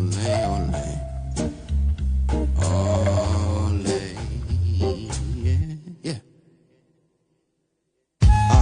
Last verse, drop the point home. I get live when I perform and write nice poems. If you're feeling down, I'll get you in the right mode. On the list of few humans that they might clone. That ass. No lie, true story. Just like that one shorty that took me for a whore, B. Come on. She heard I knew what I was doing. Hit me on the low to try and get some screwing. And I mean, that's cool. I'm flattered, but not just some piece of meat. You know what I'm saying? You can't just slide in my DMs like that. Word. It's not how it works. It's not. Let's go! Oh my fucking god. Oh, so what we like to do here is after the break, because what happens is it's like a niche market for the fucking gaming. So what we do is we like to play a little bit of gaming while the people come back, because a lot of people pop out, they're like, oh, they're on break, and then so what we're gonna do is we're gonna do a little bit of gaming. I am so happy. So we had my brother's podcast 2 weeks ago. The amount of technical difficulties we had, dude, everything fucking crashed. The gaming crashed. We disappeared from the podcast. The camera turned off. And then, like, the 20 minutes in or whatever. So we have, like, we do all the likes and loves manually. Yeah. It was changing the scenes. And then all of a sudden we'd be, like, watching a fucking question from, like, people that had pre-recorded questions. Midway through, so I'm switching through, and then I'm like, all right, I'm going to pause the stream, I'm going to fix it and come back. Well, we shut down the stream completely, so the video ended at fucking 20 minutes in, and then we did another one where we, like, ended up improvising and doing the exact same awkward dialogue we had for the first 10 minutes, and do it all again. But today, we've been lucky. I'm hoping that gaming is going to work. So we are going to go in. If it does work, no problem, then I talked for 5 minutes for no reason. So we're going to switch over. See, this is what I'm talking about. All right. Can you check if it's on? Or do you know how to turn it on? Of course, I got it. Was it on? Was it on? Next. Was it on? I don't know. I just turned it on, I believe. Oh, let's go! All right, let me know how it sounds out there. I have it on low. Oh, there it is. Polly's in the building. All right, so we are. Let us know how it sounds out there. I'm gonna switch over to HDMI so we can see it a little bit clearer. Plus, what happens too is when you're watching on here, there's like a 3-second delay. So I don't want you to be a John about this game. What do you prefer? Battlefield or Final Destination map? Oh, yeah! Let's go! All right. I'm glad I deleted all the fucking names that people made on this. You're going randos on me? Am I? No fucking. I'm so pissed. No way. I hope you get like Almar or some shit, dude. I'll do randos. Fuck. I was trying to look fucking good for this fucking podcast, and then you're gonna fucking do that to me. All right, I'll do randos. I practice random for random on and I still kick ass. I need a hype guy over here. Fuck. No, not you.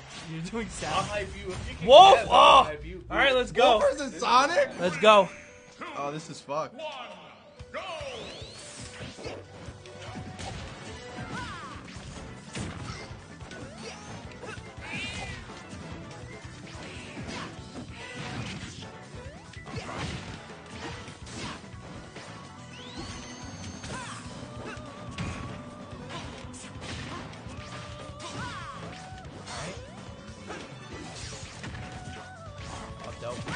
Agreed. Fuck you. I don't feel like I've ever seen this thing ever. It's a brand new DLC. I was So gonna say, Joker yeah. just came out. Yeah, I didn't know. Wait, Joker's in this? Yeah, from not from Batman, from Persona. Oh fuck! I definitely shield.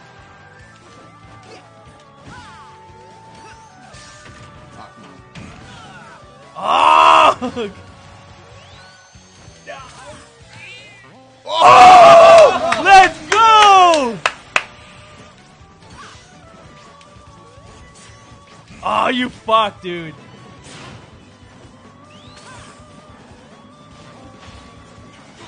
You don't have any. No, that's what I was gonna say. I thought your up B would like not allow you to attack. All right, let's go.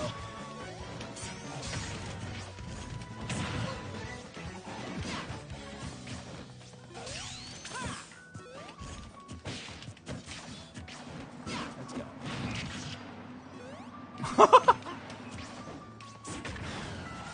Loser takes a shot. Let's go. Who decided that? Oh, Steve. What's up, Steven? How you doing? Oh, come on. Oh, I tried to fucking be an asshole. I didn't know he had like no real recovery. All right. Oh fuck.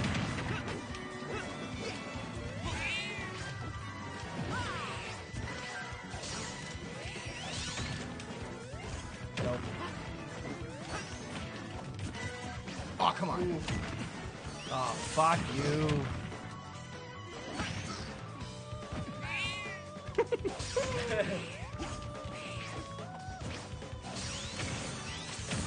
Oh, let's go with the back air. Let's go.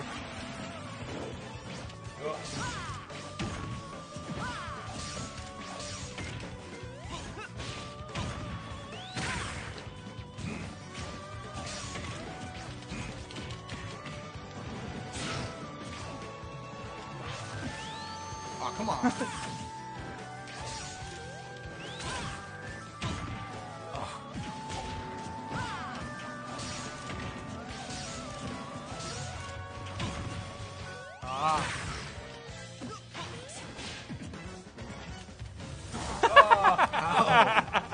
Let's go. Oh, shit. Let's go. I wrote myself up. You gotta take a shot, boy. What do you want? You want your Hennessy? Yeah, I'll take that. Could you get the Hennessy in the middle top? If you guys want to see more, please. What does Twitch do? Please comment one. Please comment one, and we'll do like a stream after the fucking podcast where I fucking just destroy both of you. I'm glad you brought a controller so I can beat him too. Fuck off. I'm gonna blame Sonic. I'm gonna blame You're Sonic. a Switch controller guy? Dude, I am. Jesus Christ. I didn't buy the Jesus. Do you know? I know some dude. Do you know what's fucked? I know some dude who plays upside down with the GameCube controller. Like, that's the only way he knows how to fucking play. And I'm like, how do you... And he was good. Like, I mean, like, half and half he would beat me. You know what I mean? Like, he was fucking stomping on people with an upside down. I was like, what the fuck is he doing? So, one thing... What? You spill some? Oh, the cat? Yeah, the cat's down here. He's ready to rumble. You heard all the energy. So let's just talk about how, you know, I two-stocked you. And I know you're a gaming fan. What games are you into right now? Right now I'm playing, for the Switch, I'm playing Octopath Traveler. Okay. That's the new Square Enix game. It's pretty good. I just downloaded Kingdom Hearts 3 and got into it. I haven't played it yet. I bought both Kingdom Hearts 3 and Red Dead Redemption 2, and I haven't played either one. Dude, I don't know what it is. I don't know if it's because we're older, but I can't get into Red Dead because I feel like I got to commit like 40 hours to the game to like really get into it. Yeah. No, I played like maybe 10 fucking minutes, and I was like, I can't do this. We played to the me and Kat. We were playing like side by side, and we got through the first chapter where you finally get into like your camp or whatever. Yes. And then I was like, all right, now what? Like, I don't want to fucking play like this game for 40 hours to beat it. Red Dead Redemption 1, 100%ed it. Got all the achievements, fucking everything. Amazing game. I couldn't like I feel really like it was dive just deep. too long for me. Like, it was too long of a break. And what I think they fucked up too with... Oh. I'm going to take a shot with you. I feel bad. I shouldn't have done that in front of everyone. That's all right. We can pick characters next time. Fucking Sonic. I'm ready. Because that's what we did before when my brother was on the podcast. We just jumped on the other page, on the ShotBet page, just went live and said, all right, let's fucking do like a... Play fucking video games. Playthrough or whatever. I'm excited because I got someone I'll mention later, but I want me and him to play a game when it comes out and like try out the DLC first try. But we won't get into that. So what games? So you're playing Octopath, and what other games? Is there any other games that's kind of? For the Switch, I just play Octopath and Smash. For PlayStation, I play Apex. That's pretty much the only game I play on PlayStation is Apex. So you're a PlayStation person, not Xbox person? Yeah. And only because it's free. Bring them up. Because it's free. Like, Xbox, you gotta pay to play Apex or Fortnite or whatever. You don't have to pay for What about PlayStation Plus? Yeah, you can pay for it, but you don't have to. Oh, and then you're able to play Fortnite and Apex without it? Without it, yeah. No fucking way! I'm fairly positive. Because I'm gonna look that up. All right, anyone who has a PlayStation out there, please for me. verify it because I'm calling bullshit. That's like an Onion article right there. Like, I do not believe it. I'm pretty sure. One thing I do want to get into while we're like getting back from the break. I don't know if you want to get deeper into Pandora's box, but we do have some questions from Instagram, so it's up to you. Oh yeah. You want to go into? Totally. All right, let's fucking go. Shit. So the first question is from Deeds Willie, and he wants to know if you've recently binge watched Danny Fantom. No, I haven't even slightly watched Danny Fantom since back then. I remember it being a good show. I remember that's about when I'm on PlayStation. My name is the Danny Fantom. That's my PSN. If anybody wants to add me, it's the Danny Fantom. People always fucking say to me, "Oh, the box ghost and shit." So I remember, subtle details from the show. But I was never like a fucking huge Danny Fantom fan. Like, I liked the show. Don't get me wrong. It was a great show. But it's more your name's Danny. Yeah, that was more. Oh, jeez. Oh, by the way, those of you tuning in right now after the break, so this is a different time of podcast. It's an interactive podcast.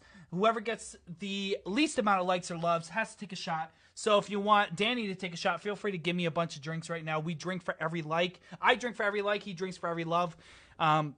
Please make him take a shot because... I just want an excuse when we play fucking Smash if I lose once. I know what to blame. But so like, because I was curious if you had recently watched it because I didn't know if it held up with like time or whatever. Wasn't this I forget what the theory was, but wasn't it that Timmy Turner eventually becomes Danny Fantom? Can someone verify what that theory is? I didn't know that was ever a theory. Can someone look up the theory of who becomes Danny Fantom or something like that? Yo, Danny Fantom, he was just the Does team. look like Timmy Turner now that you say it. Yeah, there's something like where like when he grows out of it's a weird fucking theory where like they're trying to connect, huh? Timmy Turner. Can you look up why and everything, or just get a quick synopsis on it? That's because scary. I remember like hearing that, and then they were like, obviously with all these conspiracies and how like everyone are in the same realm and interconnected. I was like fucked up by like reading into it. What's going on? What is going on? It's funny because I recently I binge watched Reboot like a couple years after my album came out. Yeah. And it did not. I was so pissed because I always like. There's a few shows I've recently watched, like the whole fucking thing, but I don't check ahead of time if it ends abruptly and never gets picked up for the final season. So, like, for instance, I watched My Name is Earl. I just got really into it. I watched the whole fucking thing, and it ends with a to be continued. And then a new season never comes out. And then they tried to recap it in another show by putting it in the background saying, oh, like a news reporter in the background of another show saying, guy who tries to complete like good deeds list finally completes it. And that's the only like real ending to it was on another show, like shout out. And then Reboot gets to the end where like the villains are about to win, and then it's like, all right, next season, and then it never got renewed. So I like that was one of the biggest letdowns, just because I was such a big Reboot fan, and that's obviously why I called the album Reboot. But I didn't know if you had watched Danny Fantom and like like saw if it like stood the stand of time. I haven't, but I'd imagine it could. Did you get a? There's just a lot of theories out here. So, one second. It was something like Timmy Turner. He turns 13, so he's gonna lose his godparents. Yep. Feel free to turn on the mic just to kind of let the people know. I'll just read what this says. Yeah, just read it Honestly, verbatim, I've never seen and then Danny feel free to Fantom. react. I've never and, seen that. So yeah. I'll just read what it says. So it says, when Timmy turns 13, he loses his fairies and every single memory of them, and he wishes to be a different, cooler person, which is Danny Fantom. So he becomes Danny Fantom. So essentially, the Angelica theory is that Angelica was really the only Rugrat, and she imagined all the other kids because she had heard stories. Like, she was in like some fucking clinic or whatever, and she'd like heard stories of these like. Phil and Lil were supposed to be stillborns, and I think I heard this. Chucky Finster was like born with some fucking weird anxious anxiety type shit, and I think it was Tommy Pickles was supposed to be the stillborn because he's like still a baby. Or whatever. I don't know. Essentially, that's like the theory is that Angelica's crazy. Her mom is a drug addict, and the doll that she carries around is a doll that resembles her mom because her mom's strung out. And that's fucked. She imagines all these fucking people, and then Tommy Pickles' little brother, Dill, or whatever. Dill was like dead at birth or whatever, but she like imagines. I don't know. You're gonna have to look it up. It's crazy. It's like kind of fucking crazy. I think one of the few episodes that scarred me from fucking Rugrats. So I have two of them that come to mind, and feel free to tell any of your favorite one. The watermelon one, dude. How did you know, dude? Because everybody was staring at that shit. I was like, I don't want a watermelon growing in my stomach. It's when the fucking Chucky eats watermelon seeds, and then like goes through this whole like existential crisis that a watermelon is gonna grow in his stomach because Angelica told him that it's gonna grow in his stomach. Dude, but scary. The other one is the Nightmares, where it's they show. I'm not Stu. And it's just like dude, those two episodes fucking haunted me.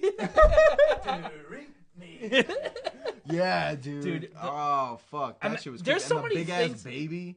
The big ass baby. I'm like, yo, somebody get this big ass baby the fuck away from me. I do not feel safe. That was creepy. Those were creepy moments in my childhood. They really were, and it's crazy. Jesus Christ! I like You get 3 drinks right. All right, well, people love Rugrats, I guess. All right, let's go to the next fucking question. See what it's all about. Dre from the Woo. Andre, please tag him in the comments if you can. Actually, I don't think you can, but Polly, if you can. He asks, Charles Hamilton or Vic Mensa, and why? Also, why are you such a puta? The second part I can't answer. I'm not sure. Couldn't tell you. It's just part of my life. You didn't deny it. You just said, I'm not sure. I'll cheers to that. That's tough. I would definitely say Charles Hamilton. Vic Mensa was kind of like a phase for me. I was like really into Vic for like a couple months. Like I was bumping his shit heavy. But Charles Hamilton was kind of like, he was kind of the reassurance when I first started that it was okay to do what I was doing, to rap about video games. Well, I and remember my his life. Sonic beat rap something. Who, Charles? Yeah. He had mixtapes on mixtapes. When I first started getting into Charles, bro, he had a labyrinth of Blogspot. I'm so glad that I'm not taking this shot. He I'll had, probably still take the shot, but I'm glad I don't lose. Is what I. He had a labyrinth of Blogspot accounts that if you followed them deep enough, you would get to like a library of his music. So I had mixtapes of his shit, like 7, 8 mixtapes, like just that were just like spread out in 1 year. Like this dude he put out crazy bodies of work in a very short period of time. And I was like growing into myself. I didn't really know who I was at the time when I was a really big Charles Hamilton fan. So he kind of helped me through some of that, because a lot of his music is his internal struggle and his psychosis, and just like kind of dealing with who he is and how he lashes out and the people he hurts and the people he loves and how he feels about certain things.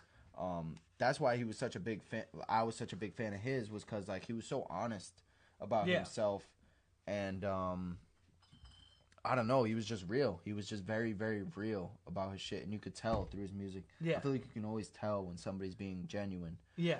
So that's why I was a huge Charles Hamilton fan. Still a huge Charles Hamilton fan. Dude's fucking amazingly talented. I don't know. I know he went through some life shit, and you know he's still going through some life shit. Who knows if he'll ever get back into the music scene? But he's definitely still on my list of people that I need to work with in my life. That's dope. Fucking Charles Hamilton, man. He's a GOAT. He's one of the greatest. Vic Mensa, I really only knew him for that one album that I listened to. I don't even know the name of it. It's him standing with a fucking bullseye and like bullet shots and shit. Yeah. I like his music because it's also very real and very honest, and it's very unapologetic. It's like that fucking gangster street shit that's like, all right, we're here to cause trouble just because we fucking can and because we want to. Yeah. So it's like that very like rebel type shit, and that's something that I think because he worked a lot with like Odd Future, I always associated him with like like that era of like rebellion or whatever. Yeah. As much as if he was in or out of it, like I just always associated with like, and his like dark style music, I was always a very fan dark, of. very dark. Mm-hmm. All right, Molly Jane Gain wants to know, what song did you have the most trouble writing? I would say the songs that I still haven't finished, but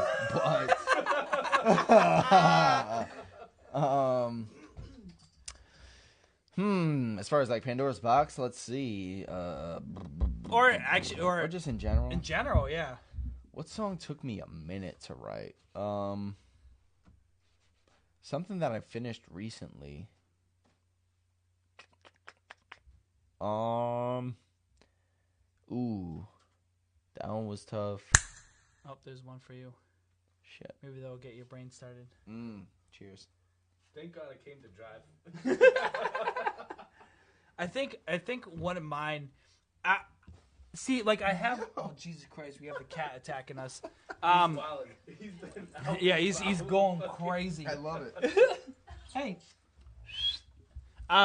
I think one of the songs that gave me the most trouble, as much as we just contradicted like what I'm about to say, with like when things are easy, like they're meant to be. Like I had songs about like past relationships and abusive relationships that took forever, just because I wanted to make sure that the point was made. You know what I mean? Right. Like so, I had trouble. I had the story, I had the mentality.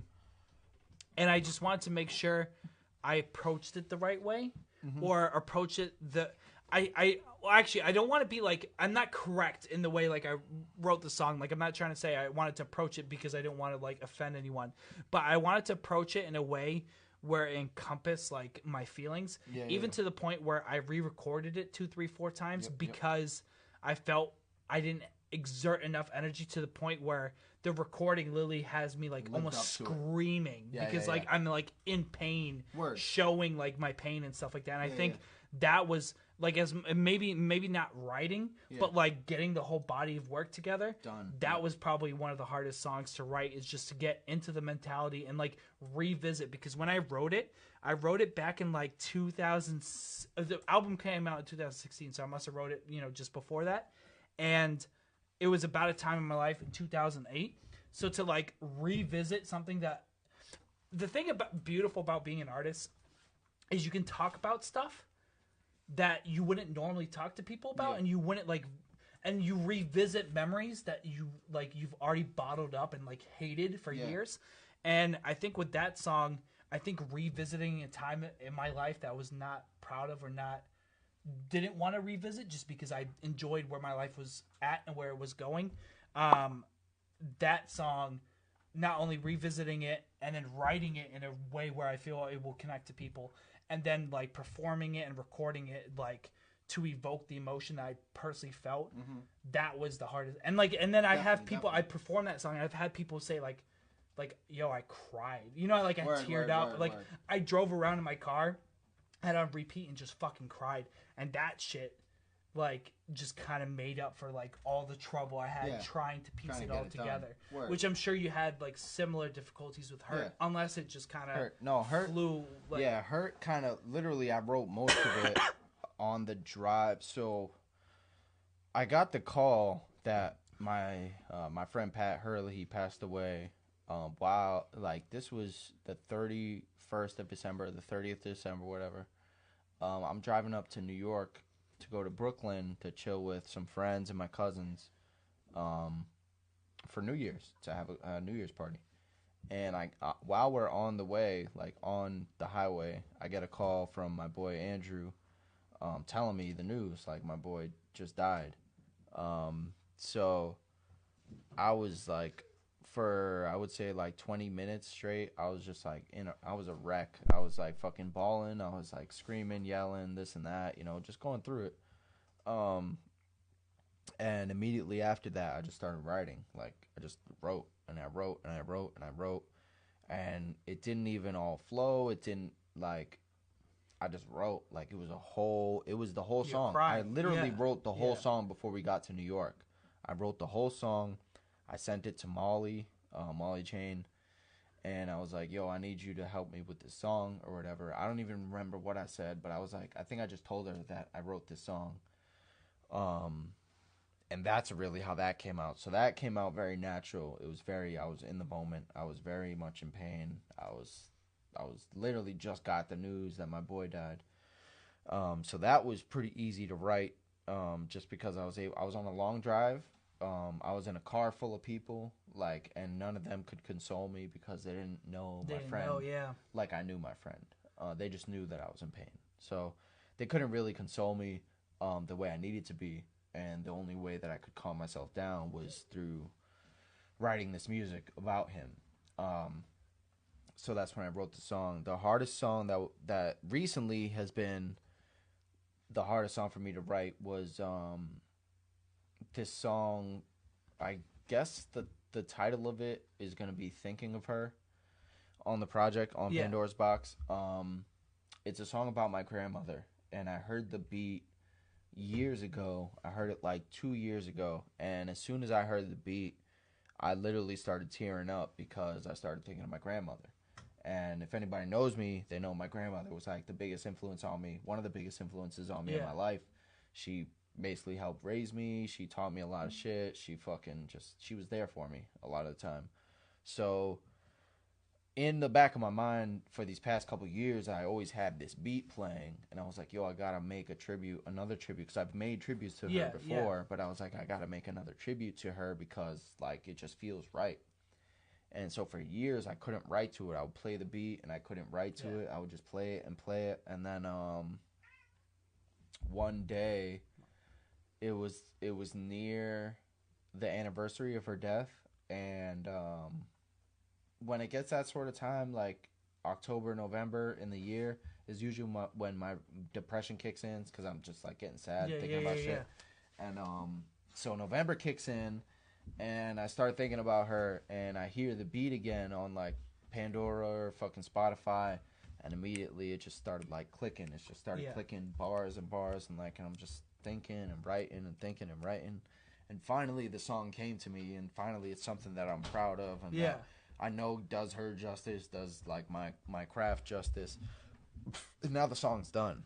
But for 2 years, man, it was like hell. I would listen to that beat, like trying to write to it, like, yo, she deserves this. I need to write to this. And it just couldn't come. It just couldn't come. And then finally, I was in the right, in the right groove, and everything kind of fucking settled in. And I was like, all right, let me just write this. And it just came. It just happened. Yeah. Yep.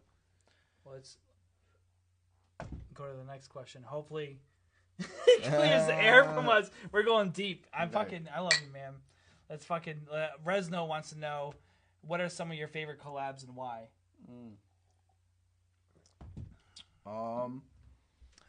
Some of my favorite collabs. Oh, I just got another one. Cheers.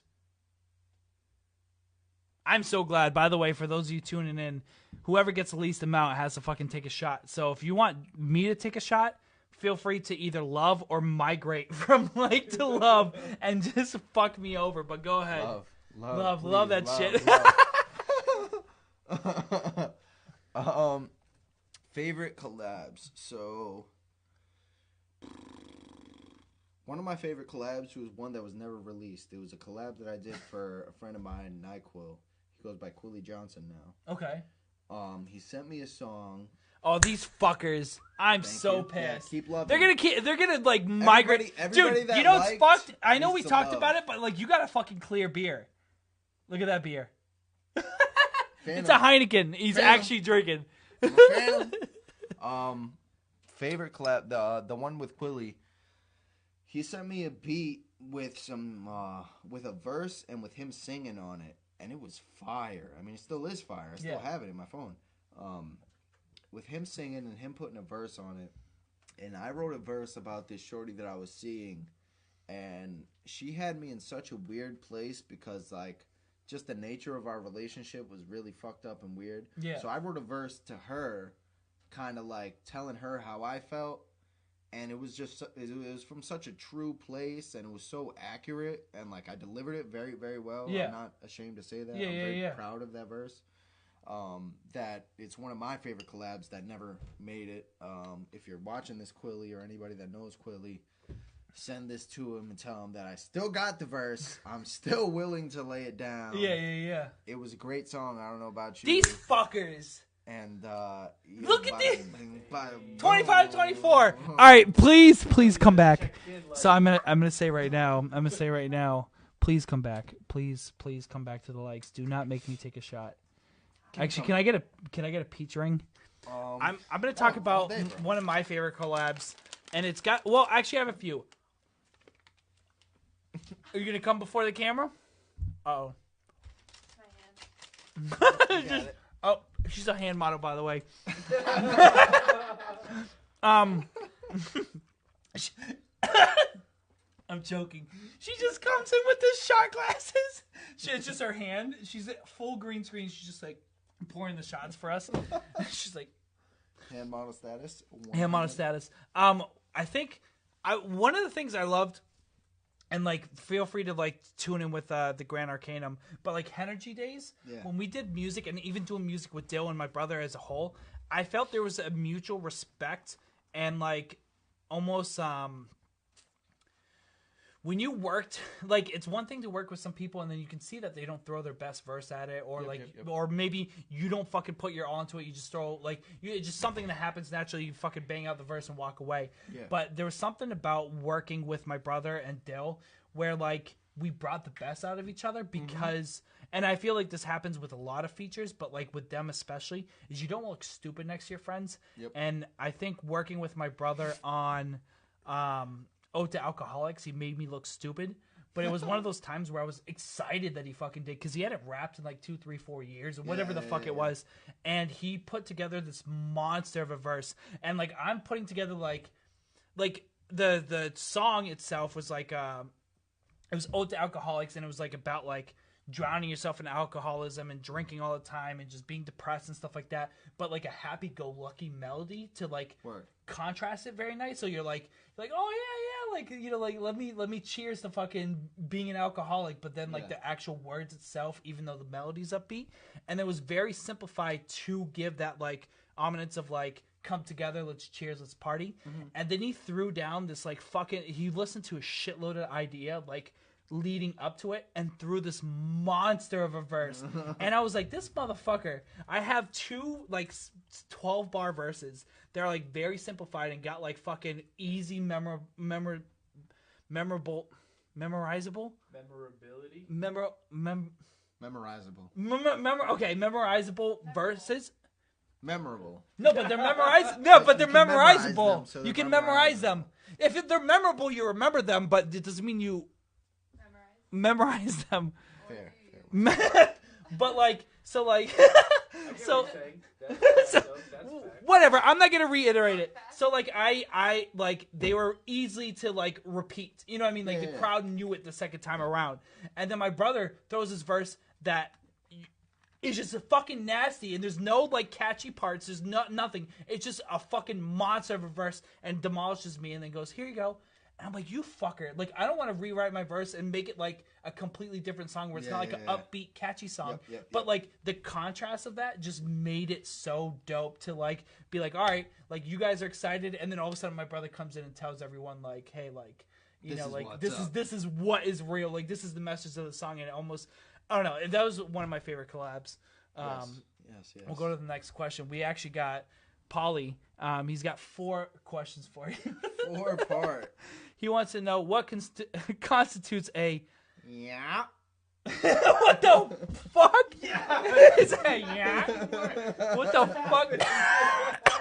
What's a yeah? Yeah. So that's like a universal sign of just like...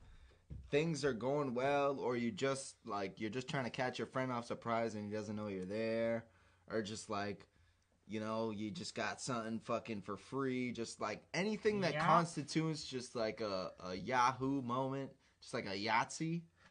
That's like a yeah. And it's like, yo, I just got fucking 2 beers. I only paid for 1. Yeah. Like, yo, I just got a blowjob in the bathroom. Yeah. You know, that type of shit. Yeah. So, yeah, that type of shit. So, you know, you get some fucking nudes in your Snapchat. It's like, yeah. I was like, hold on, let me check these yeah. That type of shit. That's what that means. What is titties? So... yeah. That's essentially, that can answer that question. If you understand what yacht means, then that can answer that question. Titties is just like, it's just something we started saying. It was just like, titties. Just like, it was an answer to everything. It was like, yo, what's good today? Titties. Yo, what are you doing today? Titties. Yo, you trying to get some food? Titties, bro. It's just like, you know, it's one of those things. Does that mean that, is it similar to like, that's tit or whatever? Yeah, kind of. Or is it more like... Philly saying John for everything? Yeah, it's kind of like, it's just like, it's like when you really appreciate something, you know? It's like, yo, what's good? Titties. It's like, oh, actually, so stoked on that. I got cheers to that because titties are pretty nice.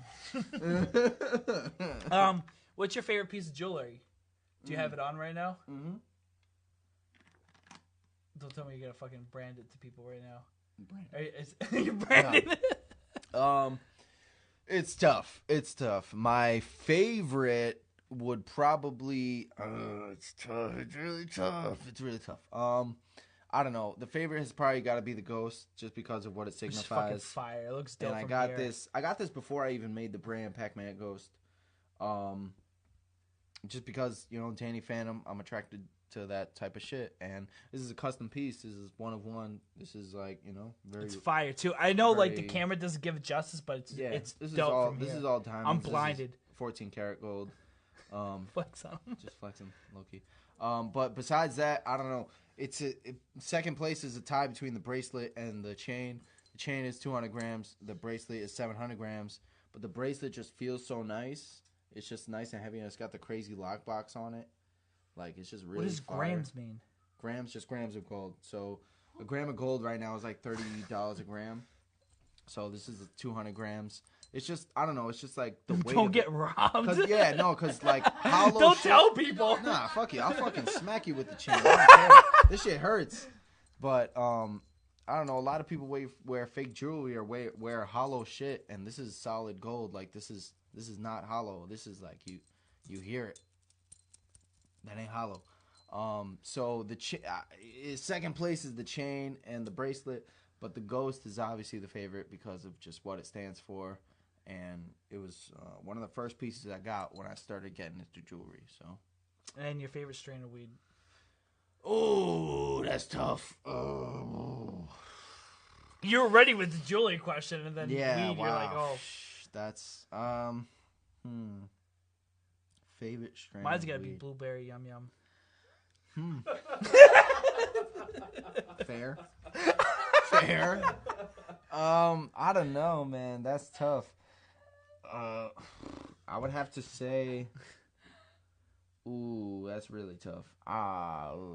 It's got to be a tie. I would say it's a tie between Grease Monkey, cherry cookies, and gelato. Like real gelato, not fucking just something you call gelato because you have nothing to call it, but like actual gelato. Those are probably my top three. Cherry cookies is just phenomenal. Just literally tastes like cherries. Like, literally, bro, tastes like cherries. And then gelato is just so smooth and, like, vanilla. And Grease Monkey is just, like, creamy and tastes like banana, too. It's like, oh, dude. I can smoke that weed all day. Like, I'll be high as shit. Literally, bro, I had like, a half ounce of Grease Monkey or something from my boy that grew it. And I didn't fucking stop smoking. It was a problem. Like, I would just buy Dutches and just sit there on the couch and just smoke blunt after blunt. Just off the taste. I would be high as shit. Like, not even know what I'm doing. I'm like, I'm high as fuck.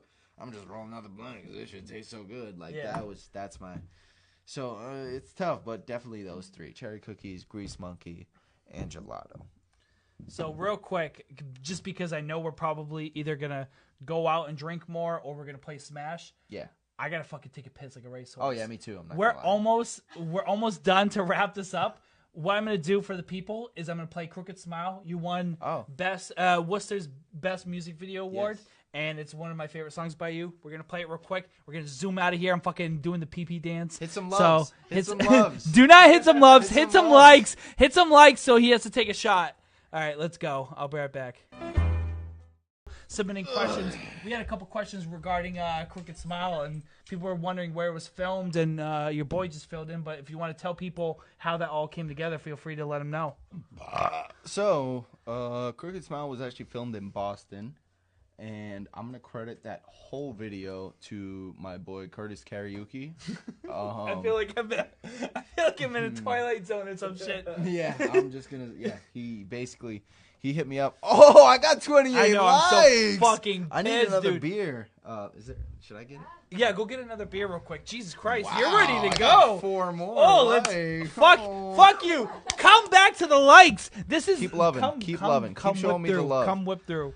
Come see the likes. So Curtis approached me one day and was basically like, "Yo, we got to shoot another video, or we got to shoot a video." I don't know if we did a video at that point, but he was like, "Yo, we got to shoot a video." I sent him some of my music that hadn't had visuals to it yet, and he picked Crooked Smile. Yeah. He was like, "Bro, we got to shoot a video to Crooked Smile."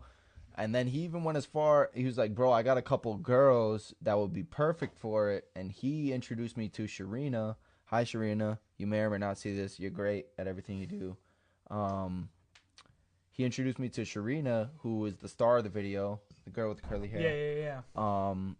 And was like, "Bro, basically, let's go to Boston on this day and let's shoot the video." So we met up. We fucking shot the video. Like, we just freeballed it. We literally just freeballed the whole video. How was winning that? How was the process with winning that award? Like, did you think you were going to get nominated in the first place or anything? No, I had no idea. Nope. None of it. Yeah. Did you have to crowdsource people to go and vote for you, or was it a little bit of just people just voting for it because they... I think it was a little bit of both, because once I realized that I was in the runnings for that. I was like, stoked. Fuck Yeah, I was yeah, like, yeah, bro, vote for my video. Fuck yeah. Did you get anything out of it? Did they give I got you a little any trophy. Yeah, I got a little trophy in my house. Do you have a picture with it? Yeah, it's on Instagram Oh, somewhere. I'll have to fucking look it up. Yeah, That's it's me and my fire. cousin. My cousin Alex is standing next to me, and I'm holding it like, oh yeah, I'm fucking great. That's dope. Yeah, it was pretty cool. It was really cool. Yeah, but shout out to Karaoke again for bringing that whole song to life and just kind of getting me in the fucking element. Yeah, it was dope. No shit. Dope. And it's funny because I think there's only one more question. We took a break with 2 minutes left in the fucking podcast, but we're gonna still do it. We got animatronic. I want to reiterate, so while you were gone, I was telling the people we got animatronic Demolisher that I think might be the next episode. Nice. I got Jarv, who's fucking insane. He won Ari the Rugged Man's contest, rap contest. Yeah, he's fucking fire. He just did my show recently, and he's good people, good homie. And I got a TikTok star. I got other podcasters. I have people lined up, and I'm stoked to interview them. But we're gonna get into animatronic, who kind of introduced us. Him and Nick Hampshire. So he wants to know, how has your perspective on being creative changed or matured after doing it for so long? Mm-hmm. Is it hard to find time? How do you find time? And is it hard to feel inspired? Okay. I'll answer that last one first. I would say it's become a lot easier to become inspired because I've become more open to shit. Okay. And I get that. Yeah. I've expanded my my grasp of music and shit. I've just become more open. So I'm not so closed off where I'm like, yo, fuck mumble rap. Yeah. Fuck fucking punk rock or fuck this and that. I've grown into my own person, so I can appreciate everything for what it is. Not even if it's particular to me or my style or what I even like. Yeah. I can still appreciate it for what it is. So it's not very hard for me to feel inspired. I get inspired almost every day. Yeah.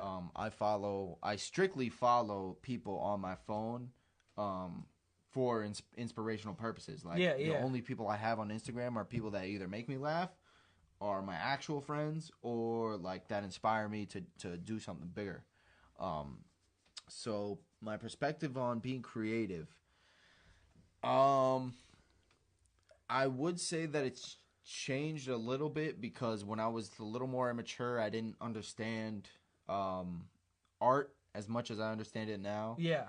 I didn't really get expression and people showing themselves in different ways and different avenues and different medias. So I would say it's definitely matured throughout the years because I'm able to appreciate just things that I don't even like. Yeah. Like shit that I don't even really fuck with, but I can appreciate it because I'm like, yo, it's dope. Yeah. Dude did his thing. He fucking put in the work and he made it happen. So I find myself a lot more now appreciating that type of shit that it's that's not for me. I'm never gonna bump that in my car, but that's pretty dope, bro. Do your thing. It's definitely really hard to find time, especially with what I've been doing recently everywhere. It's really hard to find time just to sit down and make music, but I found that finding myself and centering myself and kind of honing in on my own energy and what I need daily and just making sure that I'm okay and not giving out my energy so freely to other people. Yep. I found that allows me to make more time for myself. Yeah, and it makes the time more productive than just me going through the motions of the day and then coming home oh, I gotta write this first. Yeah. It's just kind of it's and you're holding yourself to a some bullshit standard. Standard and a schedule and everything. And it's invisible, some shit that doesn't even exist. Yeah. So it's now it's when I do sit down to write music, it's it's already been there in the back of my mind, or I'm already thinking of the verse all day or this and that. It's definitely become a lot easier, and it's not so much I'm dedicating this amount of time to writing music. It's when the shit hits me, I'm there. Or if I'm chilling in traffic, I'll be on my phone texting it to myself. Texting I myself use talk to text all the fucking all day, time all day. Yeah. So that's like I just let the shit happen as it happens. I don't try to block it off, and I don't try to force it. And hopefully that answers your question. One thing I've like recently with my project, and I just recently did a feature with Bryce. I don't know if you remember Bryce, Unique Cliche. Of course. But he like had a song, and then I realized that to stop caring.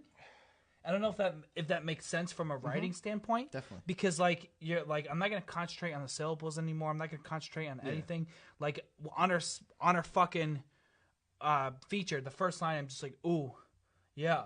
Like that's all. That's it for the first, just to like run into it. And like back then you'd be fucking people would be looking at you fucking with 4 heads, going crazy, like spinning out of control, like if you just came in with like hype for like a bar, you know what I mean? Or or not giving a shit, or rhyming the same word 2-3 times unless it's the N word, and you're black, then you're in the clear to rhyme the same shit, but you got to do the multi-syllables beforehand, you know what I mean?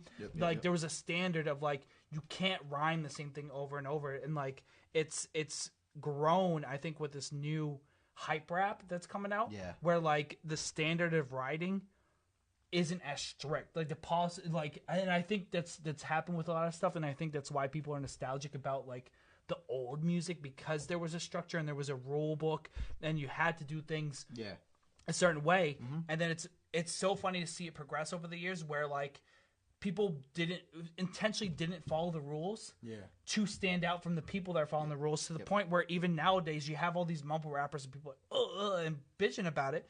But then now you have Blueface, who's just saying, well, I didn't want to rhyme on beat because I want it to be different.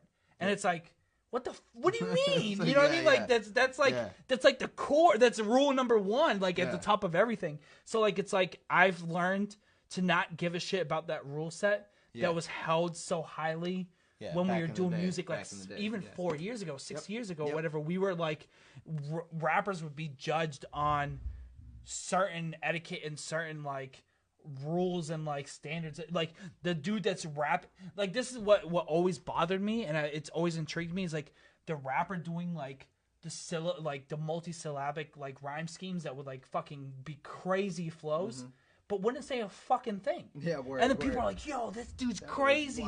He's rapping on a boom bap beat. This is fucking old school hip hop. Yeah, this fucking dude's dope. And then you got another dude who's doing like a song that's true to him, and like it wouldn't get as much recognition because this flow sounds better than the other one. But then now the new age of like new flow and like rhyming to the beat and being a hype rapper is not getting love, but the dude before wasn't saying fucking shit before, because people are like, oh, what are these mumble rappers saying? They're not saying anything. They're literally fucking mumbling. While the other dudes 10 years ago, 20 years ago are doing the exact same fucking thing, where they're just using like the multi-syllable like flows to be like, oh, that sounded dope, like fucking battle axe into a Cadillac, and they're like, what? That's crazy. It's like, what the fuck did you just say? Like you didn't touch anyone. You didn't fucking like reach out to anyone. But then these new dudes that are rapping, fucking talking about drunken lean or whatever the fuck like people are gonna categorize them into, are like, oh, these guys aren't saying anything. It's like, people have been not saying anything for a while. For a while. Yeah. Yeah. No, it's a tough conversation because it's very subjective. It's like, there's always going to be that. There's always going to be that group of people.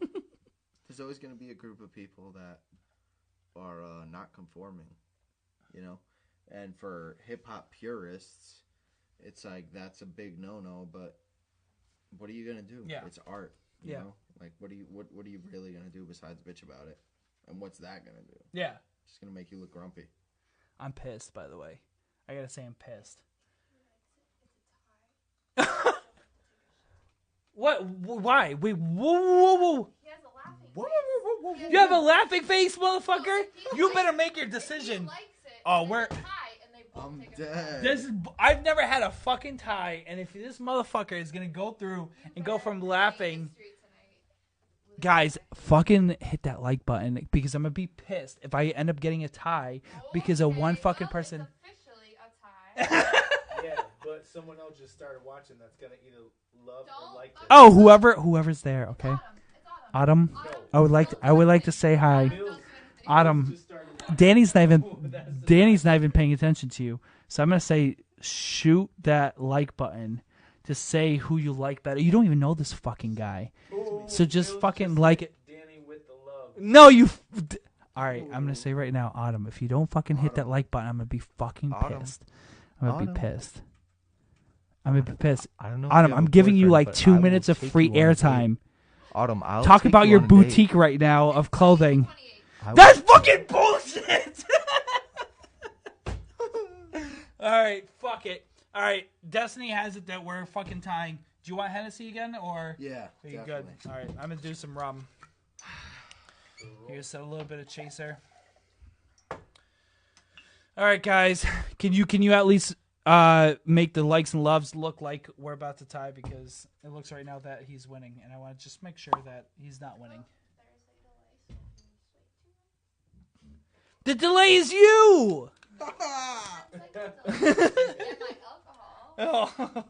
So we're gonna figure out in a little bit what we're gonna end up doing. I don't know what you guys are down for. We can either go to the bar where Mike Wing might be, or we can fucking we can fucking chill with Mike Wing and fucking see what he's doing. Pages in, he's like, He did, dude. He literally. All right, I'm gonna say it right now. I'm gonna say it right now. He said word. All right, it just looks like.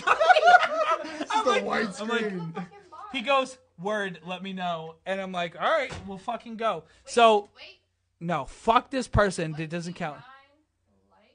Oh, boy! Let's. But you're both taking a shot. All right, fine. We'll just take a shot. So what we might do, tune into the ShotBet page. What we'll do is we'll stream for like 10 minutes or 20. We'll figure it out. We'll just figure out who's the better player, and then we'll get him. That's it. So I already spanked him in fucking Smash. Just a heads up for anyone watching right now that didn't get to see an hour ago. And what we're going to do is we're going to live stream on the ShotBet page a little gaming segment. Feel free to tune in. Thank you for tuning in.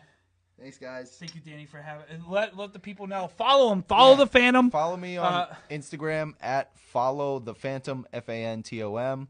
Follow my brand at Pac-Man Ghost PACKMAN Ghost. If you don't know how to spell ghost, go back to second grade. You're a child. You fucking illiterate son of a bitch. Son of a bitch. Definitely follow me on Instagram. You can follow me on Snapchat. It's call me Danny V. I don't expect you to. What a fucking asshole. Yeah, I know. It's right? not even uniform across everywhere. It should be, right? It should be. You should just be follow Phantom. You can. What else can you do? You can go to Facebook. You can find me on Facebook. I'm at Danny Fantom Velazquez. Have fun spelling my last name. Nobody can. I tagged him if you want to friend request him. Yeah, you can. Tell him go hi. to his post. Say you came from ShotBet.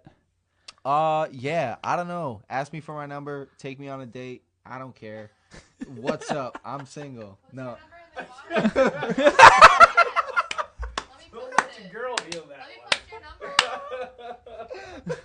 All right, so his number is 978. I don't know. That was close. What's your Venmo? My Venmo is at Danny Fantom with an F. So If you gotta send him some money. Yeah, if you send want some to pay money. me, I will send you to my premium Snapchat. It has some very, very crude photos on there. If you pay the super premium, you can get access to the videos. And let's just say those are spicy. Spicy. Very spicy. But not as spicy as a shot. Oh, God. Can't. So for those of you tuning in, all right, so in the description you'll see this is ShotBet, and then the episode, ShotBet, feel free, like and follow the page. I'm going to go there and fucking crush you and smash. I'm going to actually use someone that's not Wolf. And don't even laugh like that. I beat you already. You acted like you didn't even cut. It wasn't close. It wasn't even close. It wasn't even close. It wasn't even close. If it was close, I'd be like, I'll give you. I could be Wolf. Oh, we need to switch it up now. Because you got no killing moves. All right. For those of you tuning in, thank you. And let's finalize with this shot, boy. Fuck that snap. All right. Cheers. That cat's going crazy.